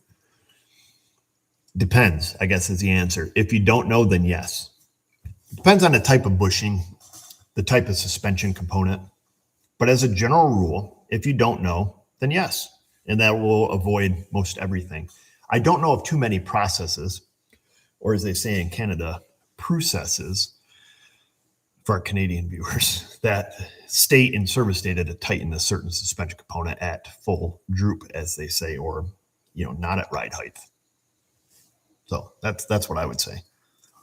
But anyhow, Napa called, or the company called that makes the starters for nappers. Like, oh, geez, you know, you get the same, you get all the same boilerplate, the same freaking stuff that we talk about on our videos when we're like, hey, you know, this part's a piece of crap. This is the, you know, 7th one we've got. Let's call the tech support and see what they say. And we make the prediction every freaking time before we call to say, they're not going to know what we're talking about. They've never seen one fail and they have no record of it ever happening. Sure as the day is long, I call on the starter. Nope, never seen one fail. I'm like, bullshit. They call me, oh, yeah, geez. Oh, we want to get it back. Oh, I'm going to personally get it back and take it apart and make sure this never happens. I'm like, don't fucking lie to me. Don't lie to me. It's a piece of crap. The Advanced Auto ones are crap. The AutoZone, just fill in the blank. It's not Napa. It's the rebuilt starter that's being rebuilt with crappy freaking parts. It's crap. That's all there is to it. The solenoid is crap. You hear the starter motor running, Bendix isn't engaging. The solenoid's crap. There's no way around it. It's just a piece of crap. And don't tell me it is the first time you've heard of this, because that is bull. I have 2 voice recordings on here. Yeah, where's Tommy Callahan when you need him? Yeah, Big Tommy. You don't want me to do that, man. I won't do the whole scene. I've seen it 100 times, because next thing you know, there's money missing off the dresser and your daughter's knocked up. Anyhow, so for example, today, 4 water pumps happen to be from Napa in 72,000 miles on a 3.8 GM 05 Buick LeSabre. 4 water pumps. All of them leak out the seal. They last almost the same exact mileage. 18. I'd have to go look at the papers in there. Anywhere from, like, say, we'll say 16 to 20,000 miles. That's it. Front seal blows out, starts pissing antifreeze all over. So I recorded this one on my phone. I called them up. I said, let's call the Napa tech line, because let me hear. So I call them up, get the Napa TrueFlow water pump tech line. Here's the part number. I get this guy who's a complete a-hole. I've got it recorded. I'm half tempted to put it in a video. Nope, never seen it. You're doing it wrong. I'm like, dude, I'm going to punch you right in the face. I'm not doing it wrong. Oh, you didn't flush it. Like, no, as a matter of fact, dude, I did. It's on 3 of the 4 invoices, because by the 4th time, I don't think I really need to drain out and flush all the guy's coolant, because the customer is starting to get pissed at this point. Long story short, today, of course, it comes in, pumps leaking. I get an OEM. I actually found an OEM GM pump for it, $200 and some, which isn't a problem. I just refunded the customer the 80 some bucks the aftermarket, new water pump was brand new. This isn't reman. And, that's it. So hopefully the OEM GM pump will hold up. But when I called that guy, those pumps have never been bad. Never seen a failure on them. No record of it at all. Can't believe it. And I said, so must be I just have some bad luck, huh? Yep, or you're doing it wrong. I reached you this phone. I'm going to choke the life right out of you, man. My son's Hyundai. Get this one. This is the one that really tips me over the edge. And I'm not trying to be an a-hole here. A little bit I am, but this is the one that tips me over the edge. My son has a Hyundai Sonata, as you guys know. If you watch the channel, it's when we put the motor and training in. We get it all in. And I think even in that last video where we put it in, it was known that the clock spring is bad. Great. Excuse me while I eat my cookie. Or as they say across the pond, my biscuit. It's a shortbread biscuit, in case you're wondering. Clock spring's bad. Okay, not a big deal. Hyundai has a lifetime warranty on the clock springs because they are so failure prone in those Sonatas. Loses all steering wheel function, loses the horn, loses cruise, airbag light comes on. Super easy. Bada bing, bada boom. I check it out. Yep, clock spring's bad. Big deal. Call Hyundai, say, hey, I see you have a service campaign that, these are lifetime warranty. Oh, yeah, then I get dicked around by them, just like you do with Kia, dude. It is. I don't know how you guys go to the dealerships. It is a train wreck, and I apologize for any of you who have to go. Ours are just a sugar show. Have to bring it in. They have to diagnose it. You got to be ASC, master, whatever. You got to be. I did not just mean to do that motion, but you've got to be all these things to verify a clock spring's bad. I say, well, I've already checked it out, pulled it out. Clock spring's bad, 100%. I just need him to, can he stop in and have this? Oh, this could take hours. I'm like, dude, it's literally no tools to remove the airbag, one nut to remove the steering wheel, 2 screws and the column covers. That's it. It's out. It's like, I don't know, 8 minutes to put a clock spring in this thing. Anyhow, I order one myself because I'm like, I'm not going to go down there and end up paying more in their stupid ass fees than it is to just fix the car. So call up Napper, need a clock spring, boom, put it in.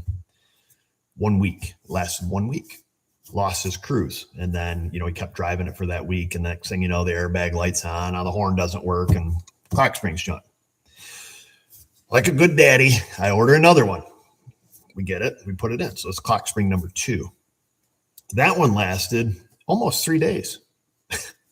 And that one went in and immediately had no horn. And this is like, put the clock spring in, don't even have the steering wheel on or don't even have the airbag in yet. I'm going to go hook up the horn button, but I reach the horn wire and I go over and I touch the steering wheel or touch the metal part of the steering wheel because it's just a ground side switch. I touch it, got no horn. I'm like, what the frig? So, kind of wiggle the wheel, touching the wire, beep, beep, beep, beep. I'm like, oh, in the straight position, we have no horn. So that clock spring is junk, brand new junk right out of the box. I'm like, well, dude, you're going to have to drive it because he wants his cruise control because he drives a long ways for work each day. So we put it in, cruise works for the day. And that was it. So now I've ordered clock spring number 3. It sits over there on my shelf. And I said, let me just humor myself. Let me call Napper Tech Line. And I recorded it and it's on my phone and it's all recorded because, and this is not throwing shade at Napper. This is throwing shade at these stupid ass aftermarket companies. Call up Napper. Talk to the guy. He's like, oh, give me the part number. Oh, let me verify. Give me your VIN. Give me this, really trying to weasel out of this. And I'm like, okay. I said, enough of the BS. I says, who makes these clock springs? Because Napa they don't make their own parts. This is just Reebok's garbage. He's like, oh, let me look. Click. Just a minute. Comes back. Oh, we don't even make that. We don't even make that. He's all excited. We don't even make that. I'm like, well, what do you make? Calm down, dude. He's like, we Reeboks the OEM, which is not unheard of. You see that all the time in the aftermarket. They'll have certain numbers that are Reeboks to OEM. I'm like, oh, okay. I'm like, well, that explains it then. And I said, do you have any record of these failing, or can you tell me what the percentage of the failure rate is? None. No records. None of these have ever failed. I said, you're telling me that this is a Reeboks OEM Hyundai clock spring. They are so poor and so bad and so faulty on the OEM side that Hyundai has extended a lifetime warranty if you can jump through all the BS fees that the dealership bends you over with. However, the Reeboks ones that Napa sells have never failed. You're a fucking liar, dude. You are a liar. And it just, like, that stuff pisses me off. Like, if indeed it is a Reeboks OEM, which it isn't, because the difference between the OEM and the aftermarket one is night and day. You can see the wire quality, the plastic quality, the hand feel. It is not OEM. I'm not going to go off on any more tangents. I want to throw something. But just that kind of stuff just pisses me off to no end dealing with these companies. Just admit it. Be like, yeah, you know what? Those things are junk. And I will tell you this.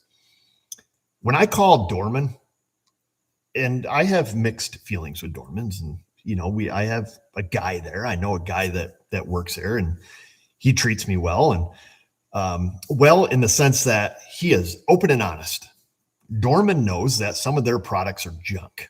They know that some of their products are good. They know some of their products are, Reeboks OEM or whatever they do. But I can call and say, hey, this OEM part is discontinued. I see that you make these. What is your failure rate and what are the failures?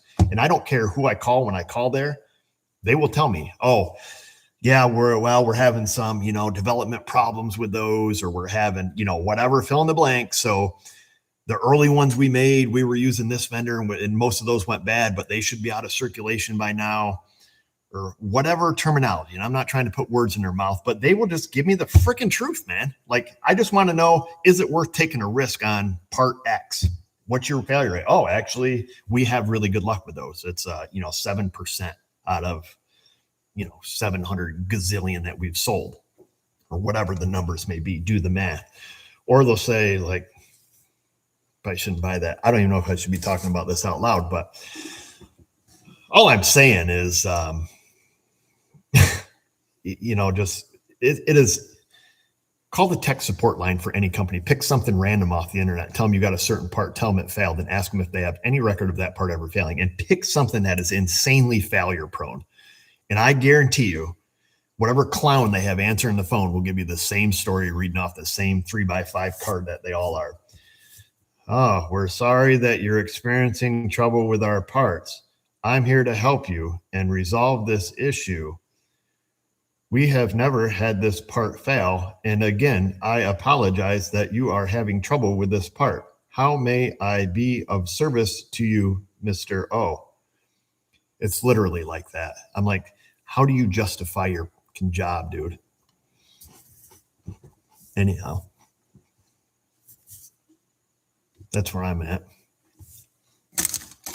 Now we need to wind down, eat my cookie or my shortbread biscuit.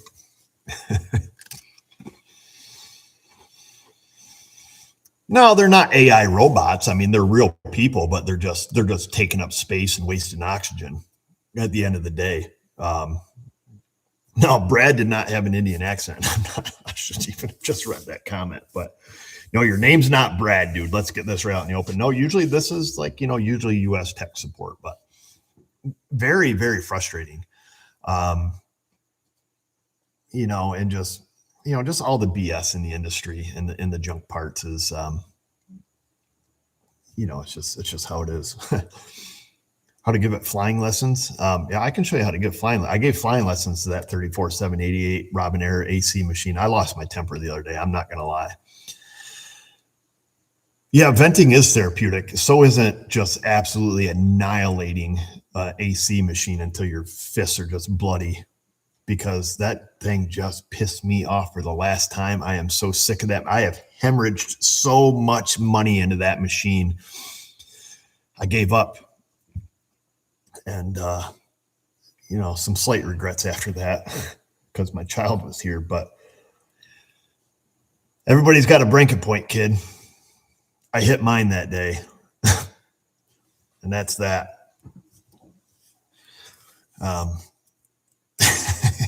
Rants make your day. I try not to make your day. I'm not trying to be a Debbie Downer, but you get sick of it, man. That Robinair machine, I had recycle guards on the high side and the low side. So much so I got a damn filter on the new refrigerant tank to fill it, because the refrigerant, we're buying 134 30-pound tanks that got freaking metal in them. Brand new tanks. We open, you stick a napkin in front of it, stick it upside down so you get the, liquid refrigerant out. Open it in front of a napkin, it blows out metal chunks. And I'm like, that was the first thing that plugged the valve body on it. And it's just an absolute nightmare of a machine. So then, so now I've got these special filters that go on my refrigerant line, the filters on the, recovery lines, and all this stuff that's supposed to keep this machine alive. And I've had it. And now I have a Molly. I think that's how you say it. And we'll see how that goes. And I'm not opposed to giving that a flying lesson. However, that was a $5,000 F up on my part. But I had enough, and I wasn't going to put another nickel into it. And at the end of the day, I couldn't even sell it to somebody in good kind. I could not look somebody in the eyes and say, that's a great AC machine without smirking. I would have given it to somebody maybe, but not even that. And, anyway. Have you noticed if this is more prominent in newer vehicles versus older vehicles? That's from Joe Dirt. What more prominent? Like crappy parts? No, I mean, if that's what you're talking about, I don't know what you're talking about there, Joe Dirt, but I do know you love your sister. Just kidding. I don't, maybe your name's really Joe Dirt. I don't know. I'm just making stuff up, but, yeah, I mean, new parts are just, crap across the board.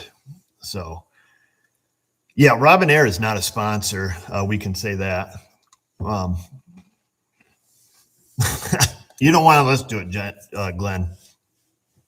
Trust me. It's not healthy. It's not healthy to rant and rave like this and dwell on these things. This is what gets me going. But it's hard when your day is saturated with this to try to keep, a positive outlook.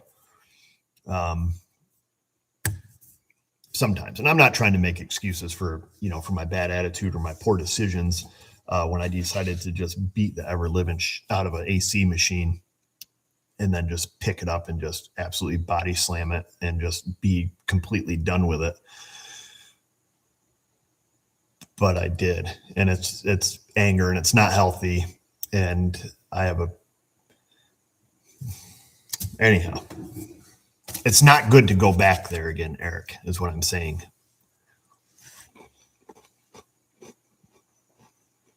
Is poor parts your main issue with running a shop? It's a big portion of it, I would say. If admittedly, I would say, yeah, it's a big portion of it.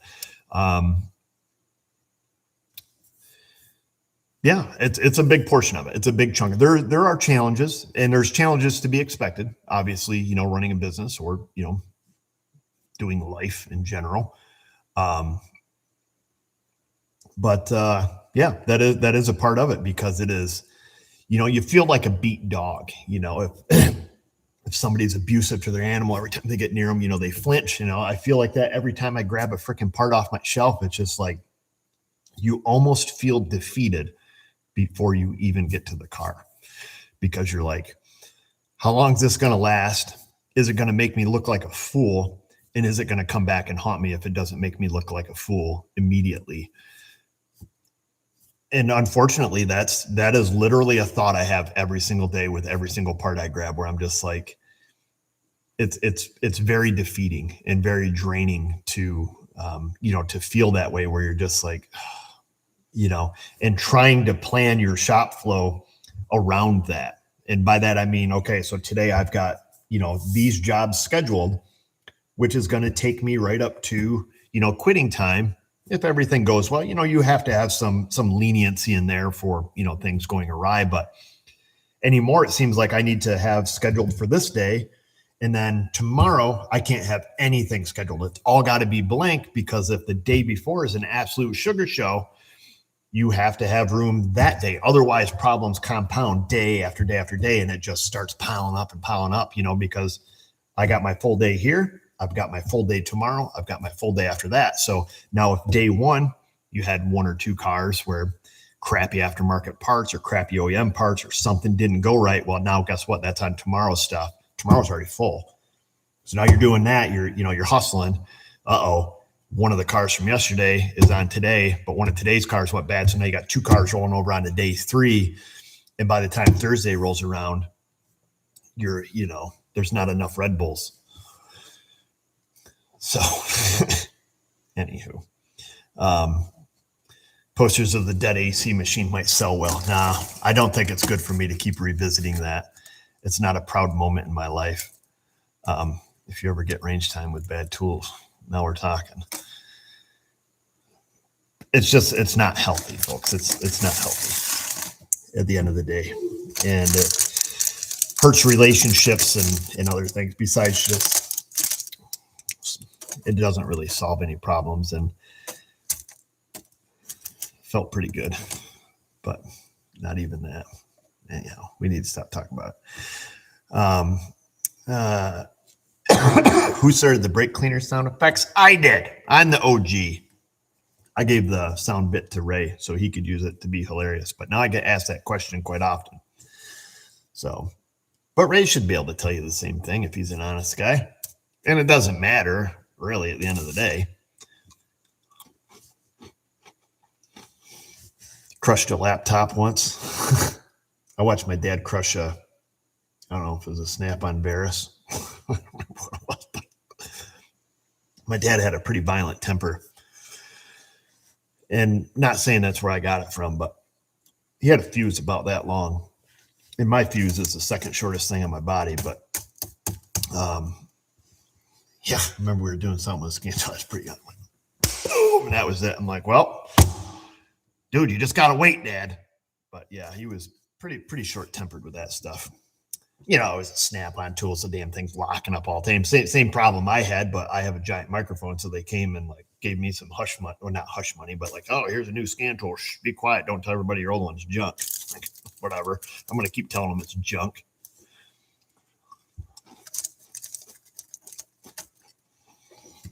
Anyways, what else we got here? Yeah, the apple doesn't far fall from the tree. Isn't that the truth? It's monkey see, monkey do. I didn't grow up in a bad environment or a bad home or an abusive home or anything like that. It's just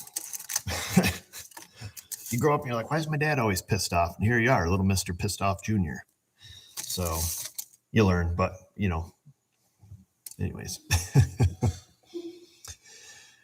Brian says his daughter is car shopping. Are there any recommendations you can make for something made within the last 4 or 5 years? Brian, I'm drawing a blank here, dude.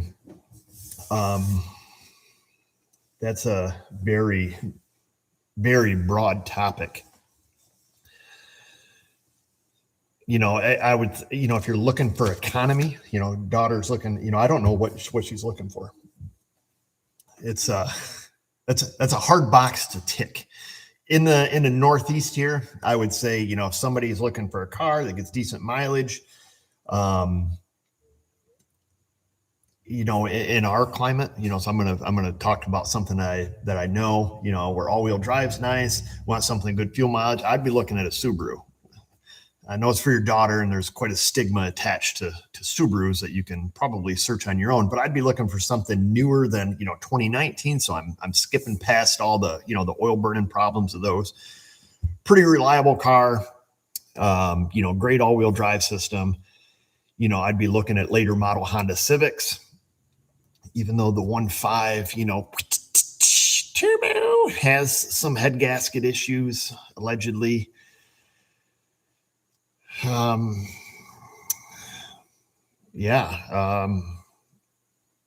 don't know, man. It is a tough gig looking at late model cars anymore.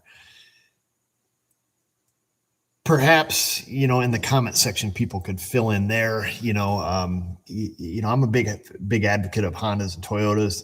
And I always say the Toyota Camry, it's not the car you want, it's the car you need. You know, they're highly reliable.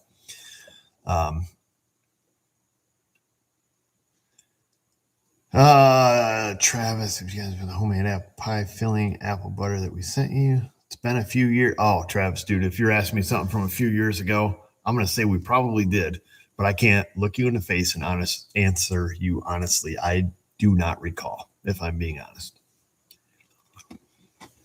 Oh yeah, I wouldn't be. I think it would be safe to say, yeah, I would be avoiding, you know, like European cars, but that's me. I am completely biased on those. So yeah, I wouldn't be looking at, you know, Audi, Volkswagen, BMW, stuff like that. You know, when I think like, you know, I'm going to buy my daughter a car, I think, you know, my daughter, you know, I've got a, you know, young girl who's going to be driving, you know, next year. So I think like, what would I look at? You know, I'm going to be looking at Hondas, Toyotas, even though she wants an F-250 with a horse trailer. Keep dreaming, honey.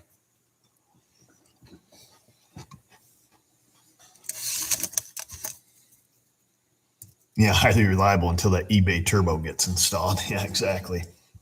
Now, my son, for example, my middle boy, he's got a 2016 Honda Civic. It's got the turbo 1.5, and that thing's an awesome car. Except for the fact I had to pull the freaking transmission out of it last week, which I just can't believe. That girl's going to get an F-250 with a horse trailer. I doubt it. Them horses ain't nothing but a bunch of hay burnage factories. I'll tell you that much. Yeah, I had to pull the transmission out of the Honda. So a 16 Honda. It's the Civic. It's the EXL. It's the Touring Edition. Loaded to the gills. Nice car. Beautiful car. Great to drive. 40 to 45 miles to the gallon. Unbelievable mileage for a 1.5 liter. Great power. But Vanessa was driving it, hit something in the road, hit an ice chunk or something. Didn't see it. It was nighttime. Bam, hit something, blows the tire. You know, not a big deal. No broken plastic, no evidence of anything, but you know, it's got them little skinny freaking 18-inch rubber on it, real low profile. So, it snake bit it. Didn't bend the wheel, just little snake bite leaking out the, leaking out the sidewall. So Vanessa calls, I meet her downtown. I was like, just, get it off the road. It sounds like tires junk. Just drive with a flat tire. Who cares? Get off the road. I'll meet you down there. Met her down there, threw the spare on for her, threw a tire in the truck, brought it here, put the car up on the lift, and he had a set of winter tires for it. So I was like, well, summer tires are about spanked, so let's just throw the snows on it, because this is probably, I don't know, September or October or something like that. Throw the snows on it. I look under the car, the whole freaking thing's just covered with oil. And I'm like, what the, what's going on? And I asked Vanessa, I was like, well, did you hit, oil can, something with liquid in it, maybe? She's like, no, it was, she went back after we put the spare on and drove up and down the road where she was and didn't see anything, So yeah, no, maybe it was snowing it must have been snowing at that point. It was snowing at that point, because I remember I was out there in my freaking pajama pants because it was at night. Yeah. Anyhow, so maybe it was later. Maybe it was November. I don't know. I'm crappy with details. But anyhow, I look and I'm like, well, what the heck? So we pulled the tin plate off the bottom of it. Things freaking just oil everywhere. And it's coming out between the motor and the bell housing of the transmission. And I'm like, man, we just had this thing on the lift, I don't know, a couple of weeks ago. This thing's drier than a popcorn fart. And so I was like, well, this is kind of bizarre. So we take, 35 cans of brake clean. We clean everything off.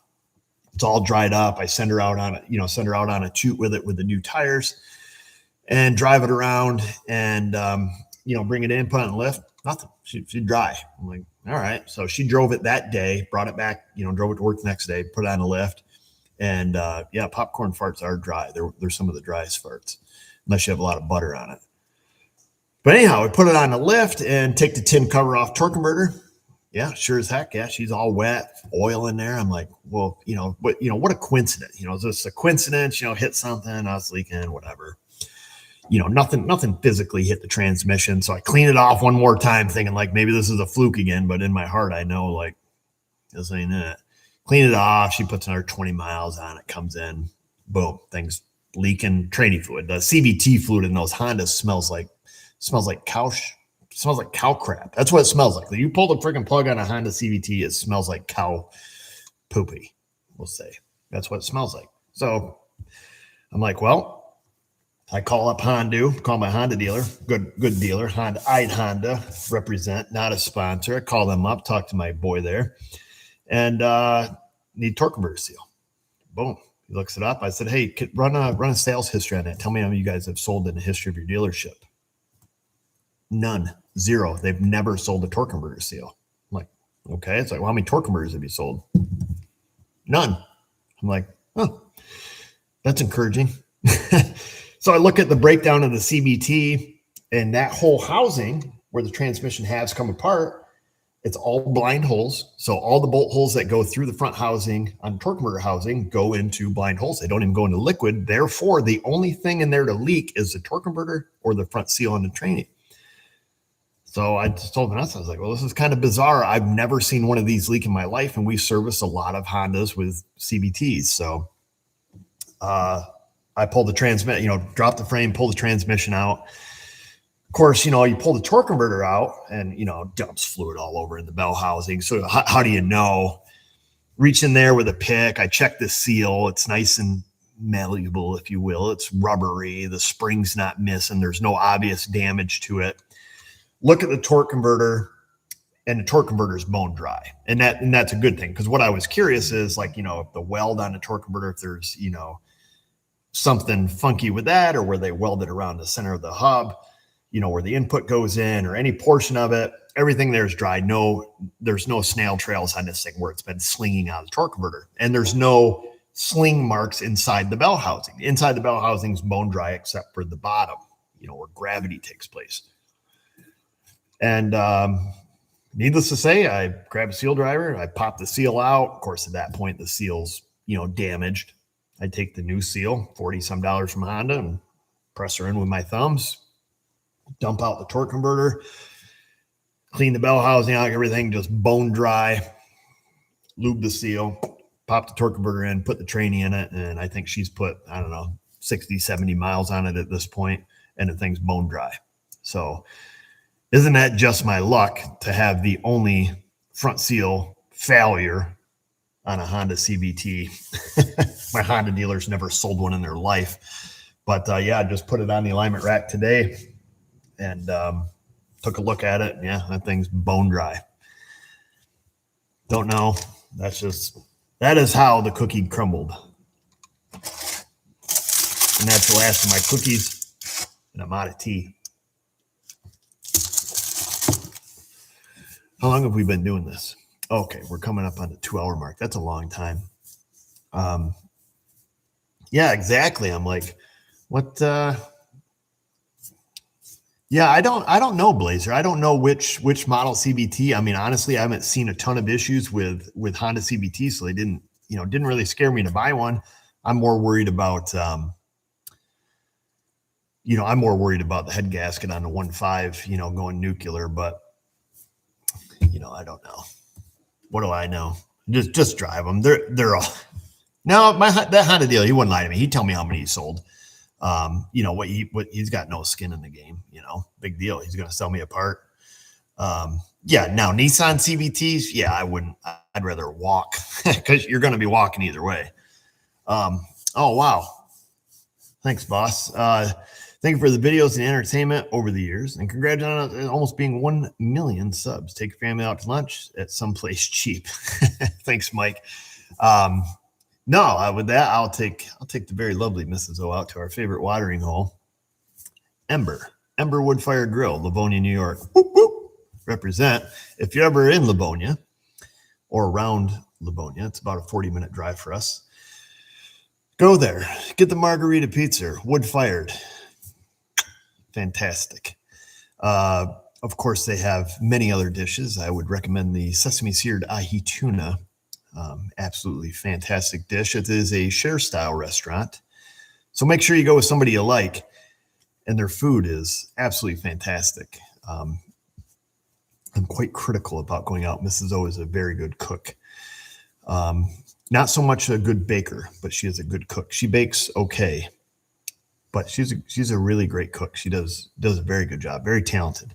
So it is typically disappointing to go somewheres and eat. If we eat out, which we don't often do, except for Friday mornings, I do like to go out for breakfast. I like to go to a diner. It's just part of my roots, man. It's where I unwind. I love going to a diner. And unfortunately, in our area, we have none.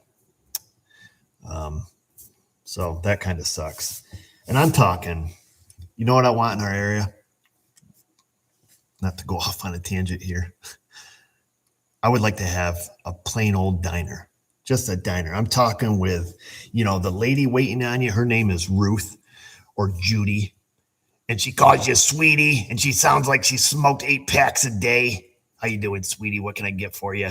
She's got the glasses with the chain, lots of poorly done makeup, smells like the Avon gallon jugs that the old ladies buy.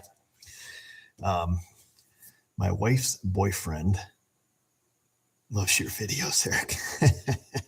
It's a good play on words, fella. Hope it's not true. Hope you're not being cucked. I think that's what they call it. That's how I introduce Mrs. O sometime. I'm like, hey, how you doing? This is my ex-girlfriend. Because technically she is. We're married now. Or if you really want to get her go, I'll introduce her like, hey, how you doing, Eric? This is my first wife, Vanessa. She really loves that one. It's hilarious, but she learns to live with me now. Yeah, Marge, Judy, those are people. Yeah, this guy's got an Aunt Judy. I want somebody's Aunt Judy standing there with her pen writing stuff down. And and she's got lots of rings on, probably a lot of turquoise, usually a pin, and definitely a thing that says Judy. And, that's who I want. I want to go to that restaurant.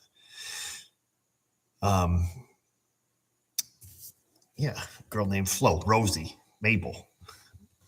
That's what I want. That's where I go. So there is a place in Savona, Mabel's Restaurant is actually the name of it. I go there. That's our closest diner, man. We used to have one, Smokies, the truck stop, 24 hours a day. I'd be down here where this is when I used to work round the clock. 7 years straight, I worked around the clock, 7 days a week for 7 years. I'd leave here 2, 3 o'clock in the morning. Boom, I'd swing into Smokies on the way home, and it was the same stuff every time. Was it good? No. Was it consistent? 100%.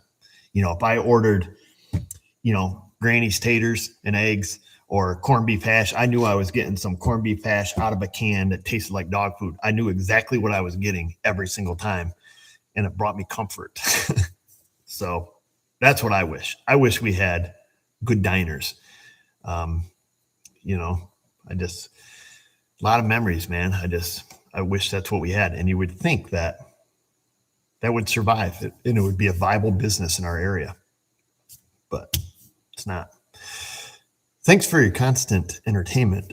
I was curious if you ever had any luck with Diagnosa 14 to 18, 1500 Chevrolet vibration issues at high speed seems pretty common, and I struggle with it. I have not, if I'm being truthful.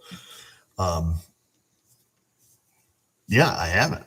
No, I that's one I haven't changed. I haven't had any customers come in with that complaint, but so I can't really offer you any advice on that.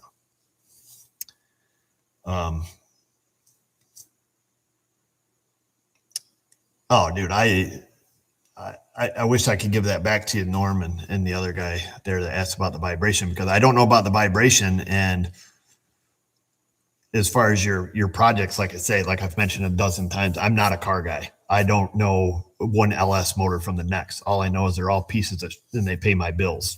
That's all. I just hope they never improve on it and they keep blowing up and they keep eating camshafts and lifters. And so I don't know. You would have to go on the internet for that to talk to people that know about the different gens and the LS numbers. And, all I know is the LS is the first part of the RPO for GM engine. But as far as what's good and what's not, I have no idea.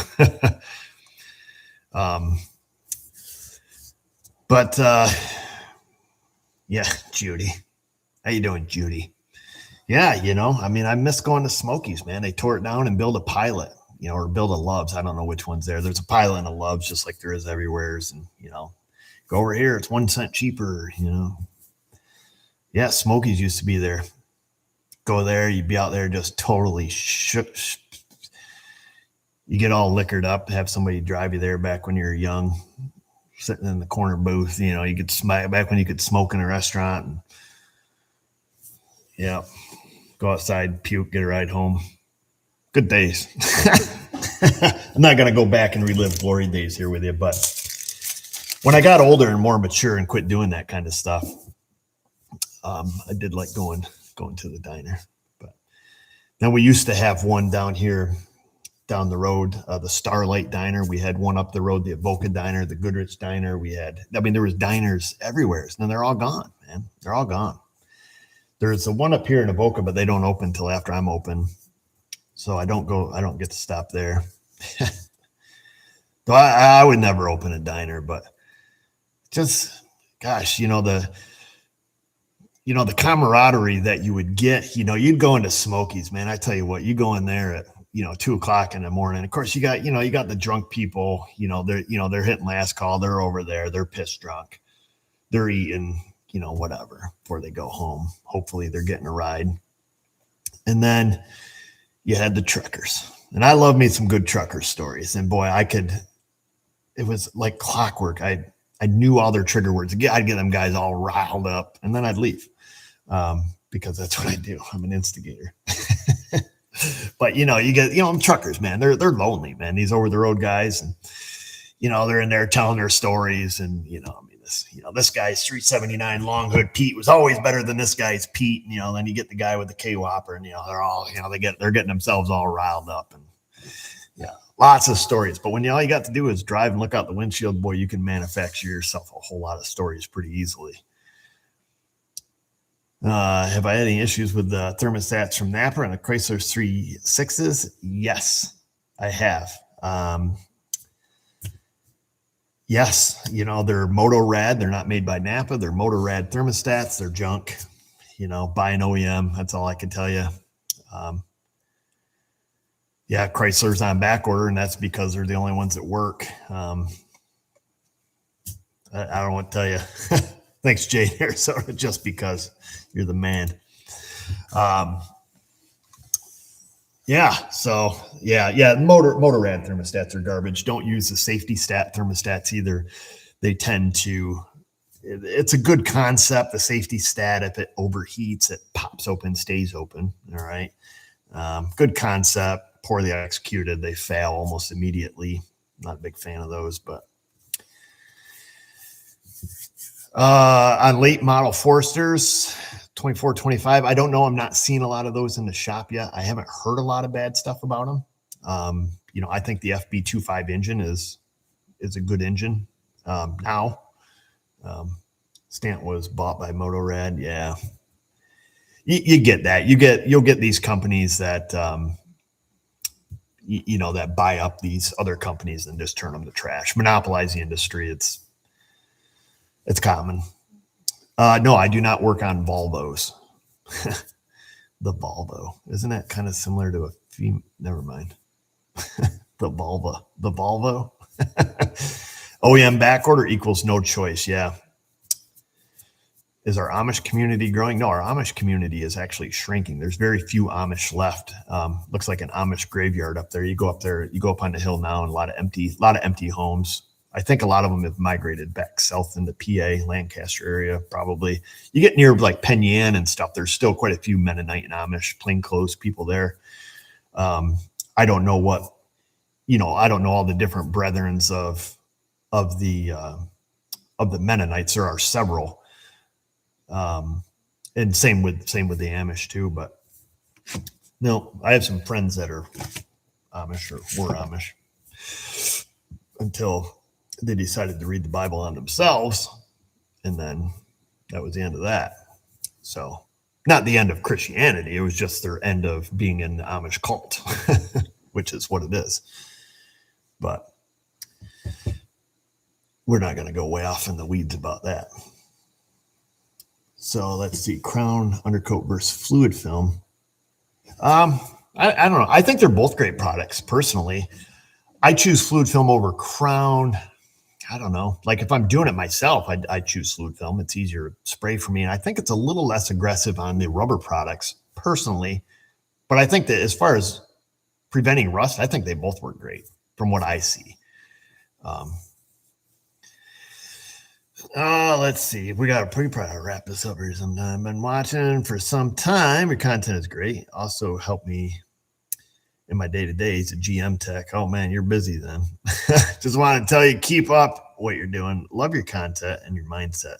Sometimes my mindset is not that great. I'll tell you that. 95 Buick LeSabre, hesitation and stuttering on acceleration. Crazy Dirty Joe. That's a zillion different things, dude. I don't know if you're getting like a secondary ignition, fish bite, misfire. That's I wish I could help with these questions better. I'll be honest with you, Crazy Joe, Dirty Joe, whatever you like to call it, Crazy Joe, Dirty Joe, Dirt. But I can't. Just because that's, I would have to have about 50 more questions to talk to you about, and I almost have to see it. So I'm just sorry. I'm not that good. And I tried to express that in the beginning of our show. So I'm sorry if you missed that, but I don't know. I hate offering this freaking advice like Scotty Kilmer.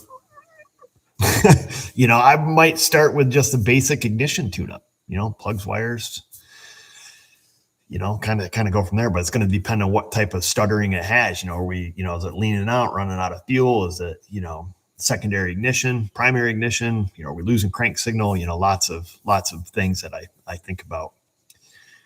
Oh, what's the cleaner that can't be named? The Spick and Span cleaner. Got it over there. Stuff works great. Breakfast on Friday. Holy smokes, dude. Our breakfast ain't that expensive. Appreciate it though. Oh, thanks a lot, David. Thanks, you guys. Man, I really appreciate the super chats. Absolutely unnecessary, but I appreciate them because gives me some motivation, helps me pay for my AC machine that had an unfortunate accident. He was wrestling in Dansville and had to go up against the Amish guy from Penn Yan. That dude was super. Oh, dude, yeah. You ever seen the freaking hands on those guys? I'll be at the ice cream store. They roll up in their buggies. Some 8-year-old kid gets out, looks like, he's got forearms like Popeye and, looks like he could crush you and smile. But yeah, I mean, what are you going to do, man? You got no cell phone, no electricity. I don't know, get strong or die, I suppose.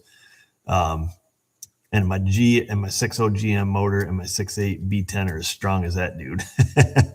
Yeah, the 6.8, man, I've got a 6.8. Admittedly, I have a 6.8 liter V10 in my 2016 550 that I own. Do I think labor times are close to realistic? Is it reasonable independent shop to expect 100% efficiency up here in Michigan? I don't know. I mean, it depends on what job you're doing. Most cases, I'd easily beat book time on most jobs. So that's difficult. It depends on the job, I would say. And you probably know that as well.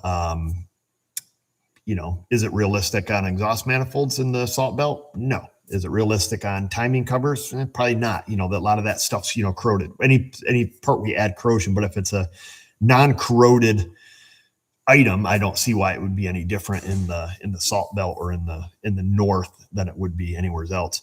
I find that labor times are pretty realistic and usually generous, so to speak. But in that, on non-corroded parts, non-rusty parts, that's what I would think about. What's the story about the AC machine? You're going to have to rewind to get that because we're not going there again. But yeah. I mean, rust is the stuff. What year is my Tundra? It's a 2020. Let's see here. So my 550. I have a 550 dump truck. 2016 F550. Never seen a lick of salt in its life. 40,000 miles on it. She's mint. Got an 11-foot dump body on it. But that has a V10, and finding the gasser V10, the gasser 550s is difficult. I don't use it enough to justify diesel, nor do I want all of the problems that are associated with them and all the emissions crap and all that stuff. So that's that. That's why I own a V10 550, so I can pull around the new 450B case crawler. And my excavator and my tractor and all that junk. So everybody wants to see Luna for some reason. Luna and Ash. Ashley's got to go outside anyways. He's not allowed to stay inside overnight. He is a boy with his little twig and berries, and I don't want him spraying because I don't. Let me go start. Will you guys hang around here? I want to go start my truck because I need to let that warm up. And 0.16 oil. I keep the 0.16 in 5 gallon bay boxes out there because we're starting to see quite a bit of that come in on the newer Toyotas. But I'll tell you what, when you pour it out, it's like water. It's amazing. But I do run ethanol free in the V10, and I also run ethanol shield. But yes, I do run ethanol free in that, which with a 45 gallon tank stings the wallet a little. If I'm using it in the warmer months and I know I'm going to run through an entire tank, pretty quickly, but at 6 miles to the gallon, it goes through it pretty quick. I will run some ethanol in it. But generally speaking, though, like before winter, before storage, 100% gets filled with non-ethanol. Ethanol shield, I don't know what I run the ratio on that, like maybe 3 ounces per 10 gallons, something like that. Just let's be honest, I take the jug, go glug glug glug glug glug glug, and we call it good. But let me go fire up the Tundra here. Don't go anywhere.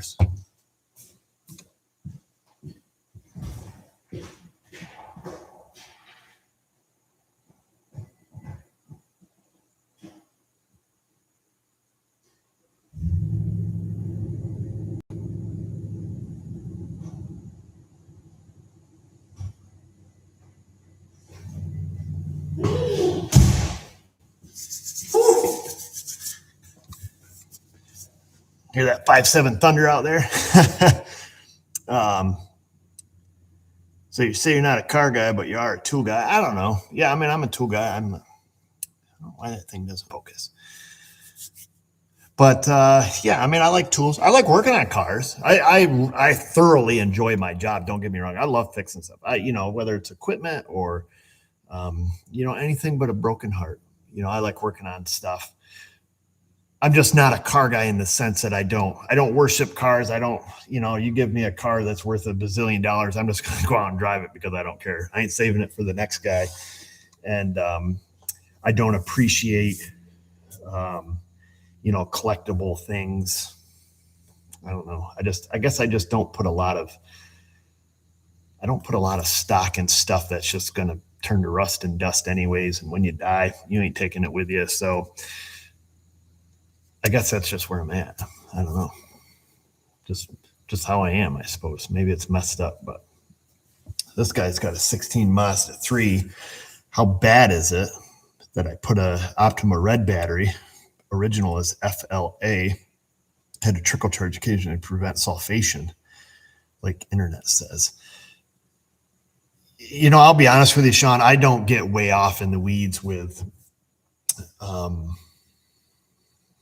with all that, and is my battery sulfating, and do I have to put it on this trickle charger that prevents sulfation over time? And honestly, if I'm putting a battery in a car, I just put the battery in it that it's spec'd for. I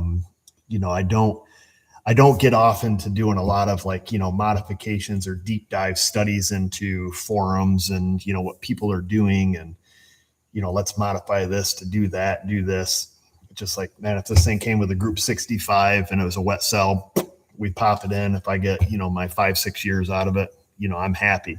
I don't, and I'm not trying to reflect this on you saying that you do this, but perhaps whatever if you have a, battery draw problem, I don't know.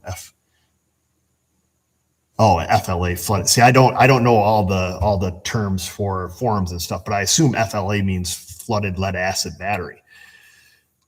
Obviously, if you're trying to prevent sulfation, that's what it would have to be. But yeah, putting an Optima, which is going to be like, I don't know, what are they, a spiral gel cell, something along those lines. I don't know. I apologize for that. I don't go way off into the weeds about that. Like I said, I'll put a battery in. If I get my time out of it, great. If it's dead every other day, well, I just fix whatever that problem is and assume that by design it's going to work with what it calls for. But anyhow, let me go grab Mr. Ash. He's not going to be happy, but we got to stick him outside. I hate doing this. I usually make Mrs. O do it. He's probably sleeping.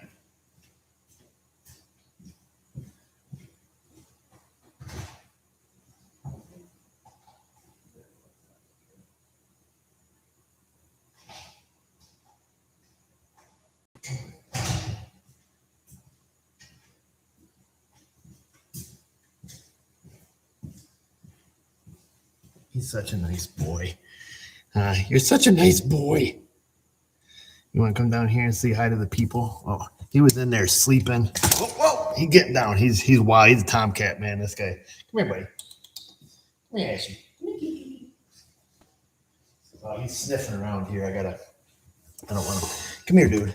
You got to go outside. Okay. Come on. So this is Ash. This is what he needs cut off. He needs to get those things nipped off because he can be a prick, but he is super strong, and I don't want to piss him off, so let's put him outside. Come on. Listen to that. You gotta go outside.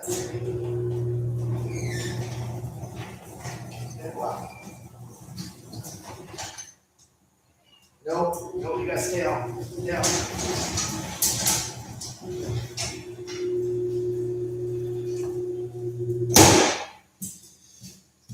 Oh, I hate doing it. I hate putting him outside. But he's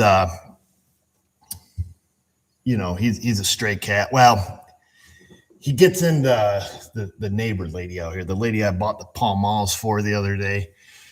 he goes over there because every morning he comes back and he smells like cigarettes.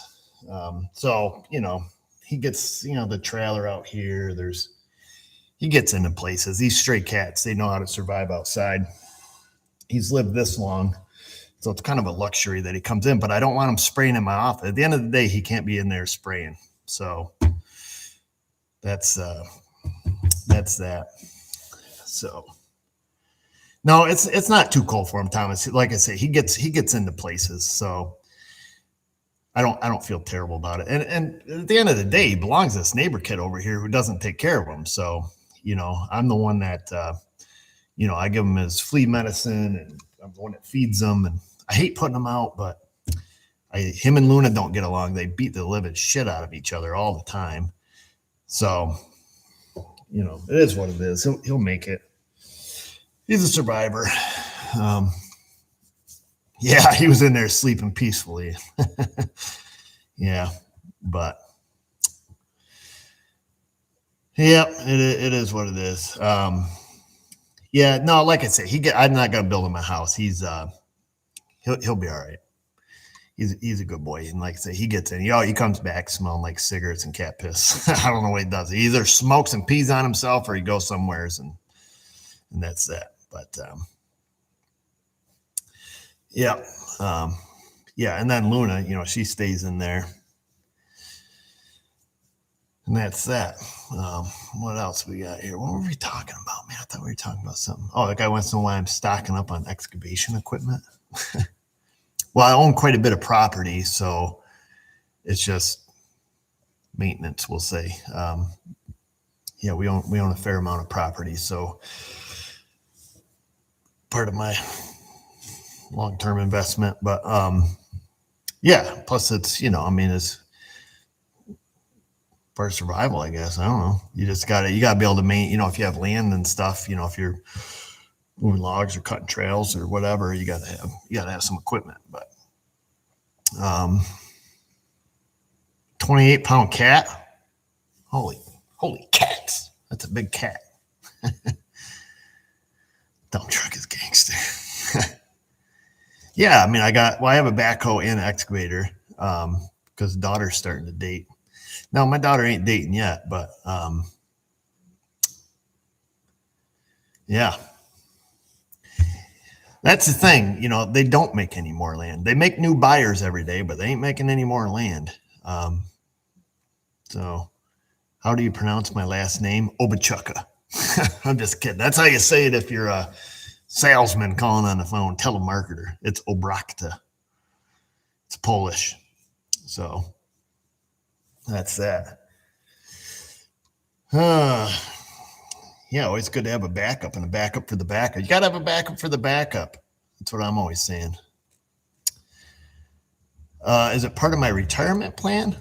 Is what part of my retirement plan? Owning property? Oh, yeah. I don't know. It's part of my recreational plan.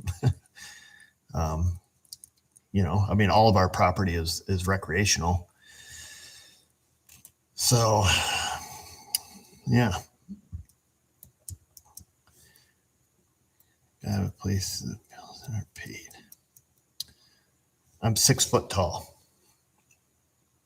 Unless it's the end of the day, then I'm humped over a little bit. I'm like 5'10". But if I stand up straight like I'm supposed to, I'm 6 foot tall. 212 pounds. Naked. If you needed to know. No more property tax. That's the killer, That's the part that sucks about owning, vacant land. So, for example, we own 300 and some acres. And having some property in different counties and different school zones, it just sucks, just the taxes are that's the killer. But do we still have Weston? Yeah, we have Weston.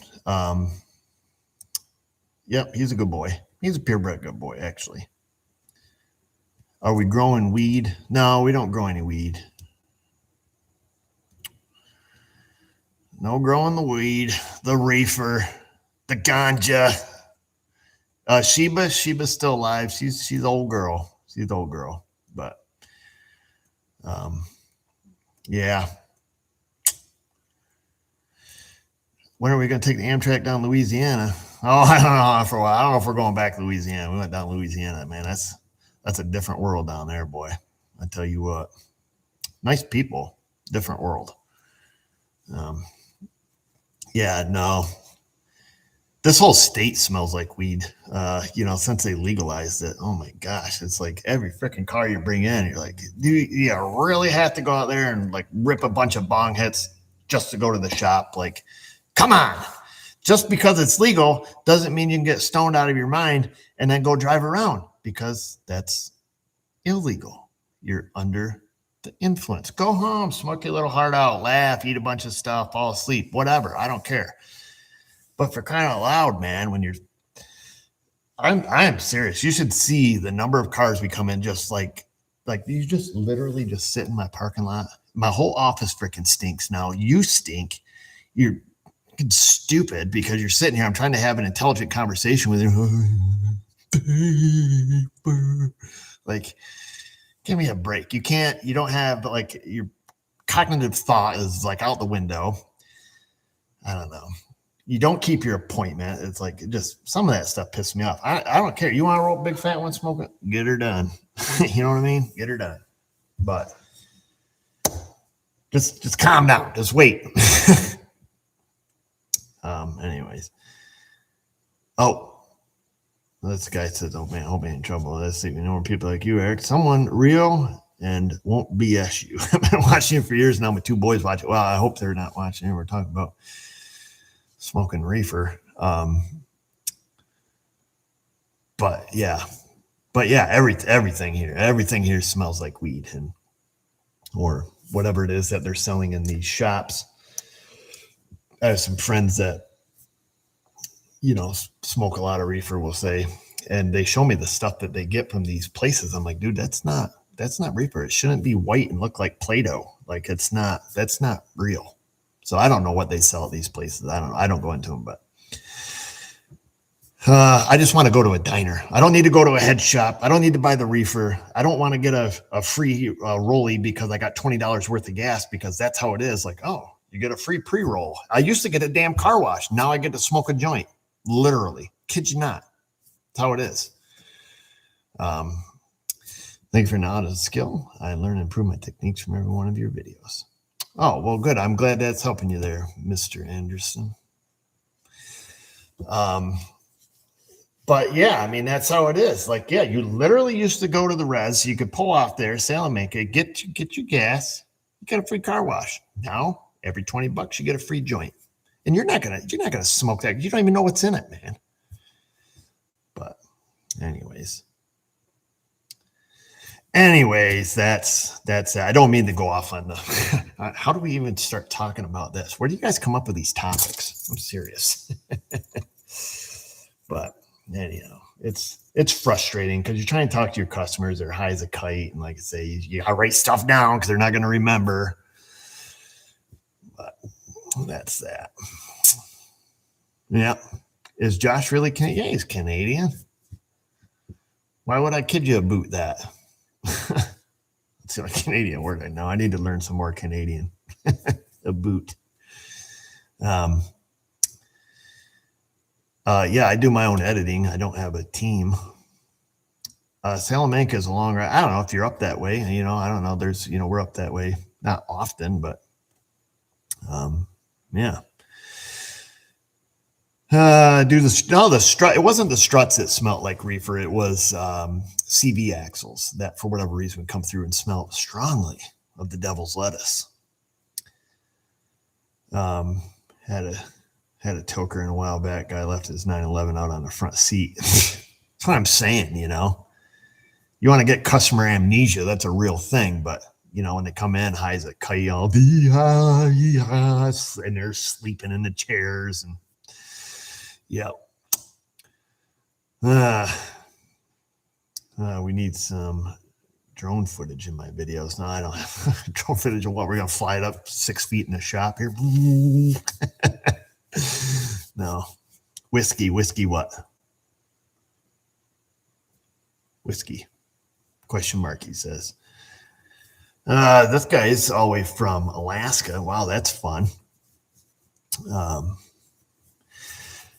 But anyhow, my truck should be about warmed up, and this should. Hopefully, I'm not getting such bad fuel dilution and cylinder washout. My engine's exploded when I get out there. I put that out on the Facebook about the recent displays coming across my Insta feed of the life or death situations of whether or not to warm up your truck. Always, every single time, is a guy from like Florida or Georgia giving you advice like, you shouldn't warm up your truck. I'm like, dude, you're outside. It's 75 and the palm trees are swaying. Of course you shouldn't. But when it's 10 below zero, or like I had in that post, 15 below zero, if you think you're going to start your truck, let it run for 30 seconds while you scrape off the windshield and get in it and drive away, it ain't happening unless you can really hold your breath for a really long time. Because the second you exhale at minus 15, the whole inside of your windshield is a block of ice. Not to mention your truck sounds like a death moan because the power steering pump's ready to explode. Just let it run, man. Anyhow, you'll have to check out the Facebook post if you want to see the comments on that. I like to poke the bear on the Facebook because that's what you do on social media. Put up controversial topics, talk about things you don't know about, and then let people argue about it. Seems to work. It's kind of spiteful though, but yeah. Anyhow, probably should wrap this up after 2 hours, 26 minutes. We're on to an hour, to a 2.5 hour even ordeal. Yeah, it's like, oh boy. Yeah, I will go home. I'm going to go home. It's 8:30. It's my bedtime. What's my favorite music? That's a broad question. I listen to a medley of genres, if you will. Have I ever thought about retiring and making this old mechanic? No, I haven't. But I can put that on the list. But no, I listen. It depends. If I'm going to listen to some dad rock or some 2000s metal on Sirius XM, or 90s alternative, or I might be listening to Merle and George Jones and Johnny Cash. It depends. I guess it depends on the mood I'm in or the mood I want to be in, what I'll listen to. At work, I like to listen to a lot of usually Y2 country, 2000s country. And then when I'm sick of that, usually I'll switch it up to the classic rock channel on iHeartRadio or Sirius XM, the classic vinyl. Listen to a lot of that. I don't think Josh is too much into, Willie Merle and George Jones and Johnny Cash. And so I don't listen to a lot of that here, but sometimes I do. I listen to a lot of different music. Sometimes we break out the hula hoop glow stick, start licking the walls and listening to the techno, but it really depends. Really, really depends on what's happening.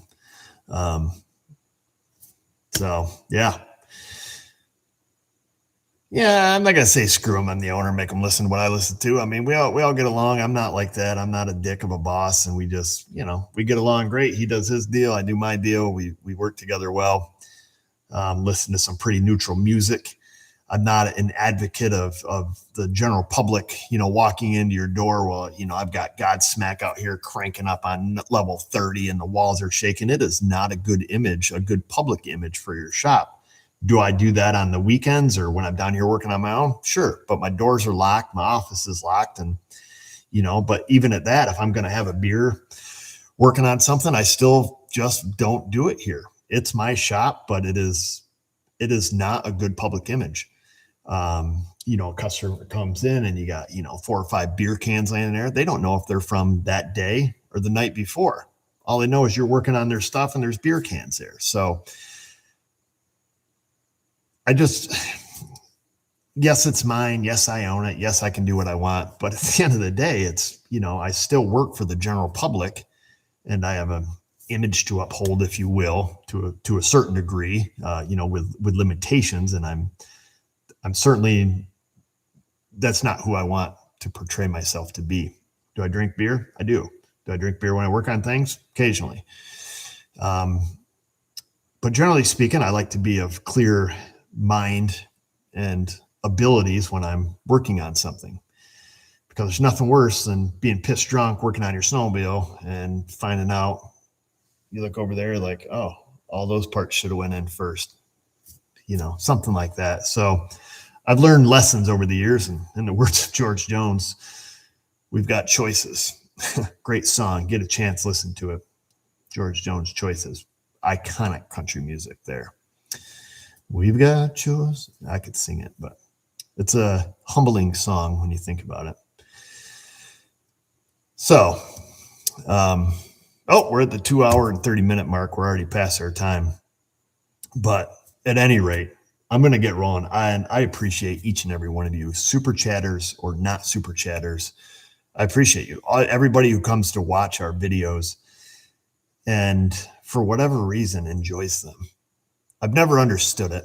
Since 2014, it's never really sunk in why the people watch me on YouTube. I'm just a guy in a small town in upstate New York with limited abilities fixing cars, most of which are rusty. And there's just people that are far superior to my intellect and to my abilities of repairing stuff. And I see them on YouTube and I'm like, why aren't people watching you? I don't know. But I appreciate you, each and every one of you, all of you. And, even the negative comments. But we don't have near as many of those as we do positive comments. I guess so. But I enjoy it. I don't have regrets for doing YouTube or meeting all you folks. It's been a pretty wild journey, and it's hopefully continues for a while here. Focus. Yeah, I think that's all I got to say without doing a lot of crying and a lot of hugging. Just know that you guys are appreciated, all of you, and I try to read stuff over here. We'll try to do some more What's Up Wednesdays. It's good to get some stuff out. It's therapeutic for me, actually, to come and just be straightforward and honest with you guys about stuff in the industry and why I don't have sponsors and why we can talk sugar about companies that suck and kind of get it all off our chest, and then we're all kind of on the same page. I kind of enjoy it. I wish a lot of you were here in real life because that'd be more fun, but I'm sure we would probably be getting in a lot more trouble because I'm easily influenced by people, if you know what I mean. Hey, man, thanks. Love you back. No homo, of course. Can you say that out loud on stuff today? Probably not. As an ag tech, I've learned far more real world knowledge from you than I ever did in school. You're far too humble. We appreciate the hell out of you. Well, I appreciate that, man. And I'm glad that for whatever reason, you guys pick up what I'm putting down. Right or wrong, it's fun and I enjoy it. And even though I'm not a car person, I do enjoy my job. So please don't take that the wrong way. And we'll see you guys on the next one. I've got to get some videos together. Probably won't have one out tomorrow because I've been slacking and whatnot. And now I've got to go home and read an owner's manual and wait for the service manual to show up. Smells musty. Love it. All right. You guys don't stay smelling musty. And we'll see you on the next one. And again, I appreciate each and every one of you guys, and definitely look forward to the next one. And thanks for the therapy. Thanks for letting me just get it out in the open, whatever that was. And hopefully I don't have any regrets from our live stream here. But I'm sure I will. I always do. My truck should be warm now and completely diluted, hopefully. But you guys stay safe. Keep your stick on the ice. Keep it in your sneakers. Watch your top knot. And just remember, folks, for every mile of road you drive down, there's 2 miles of ditch. You guys have a good day.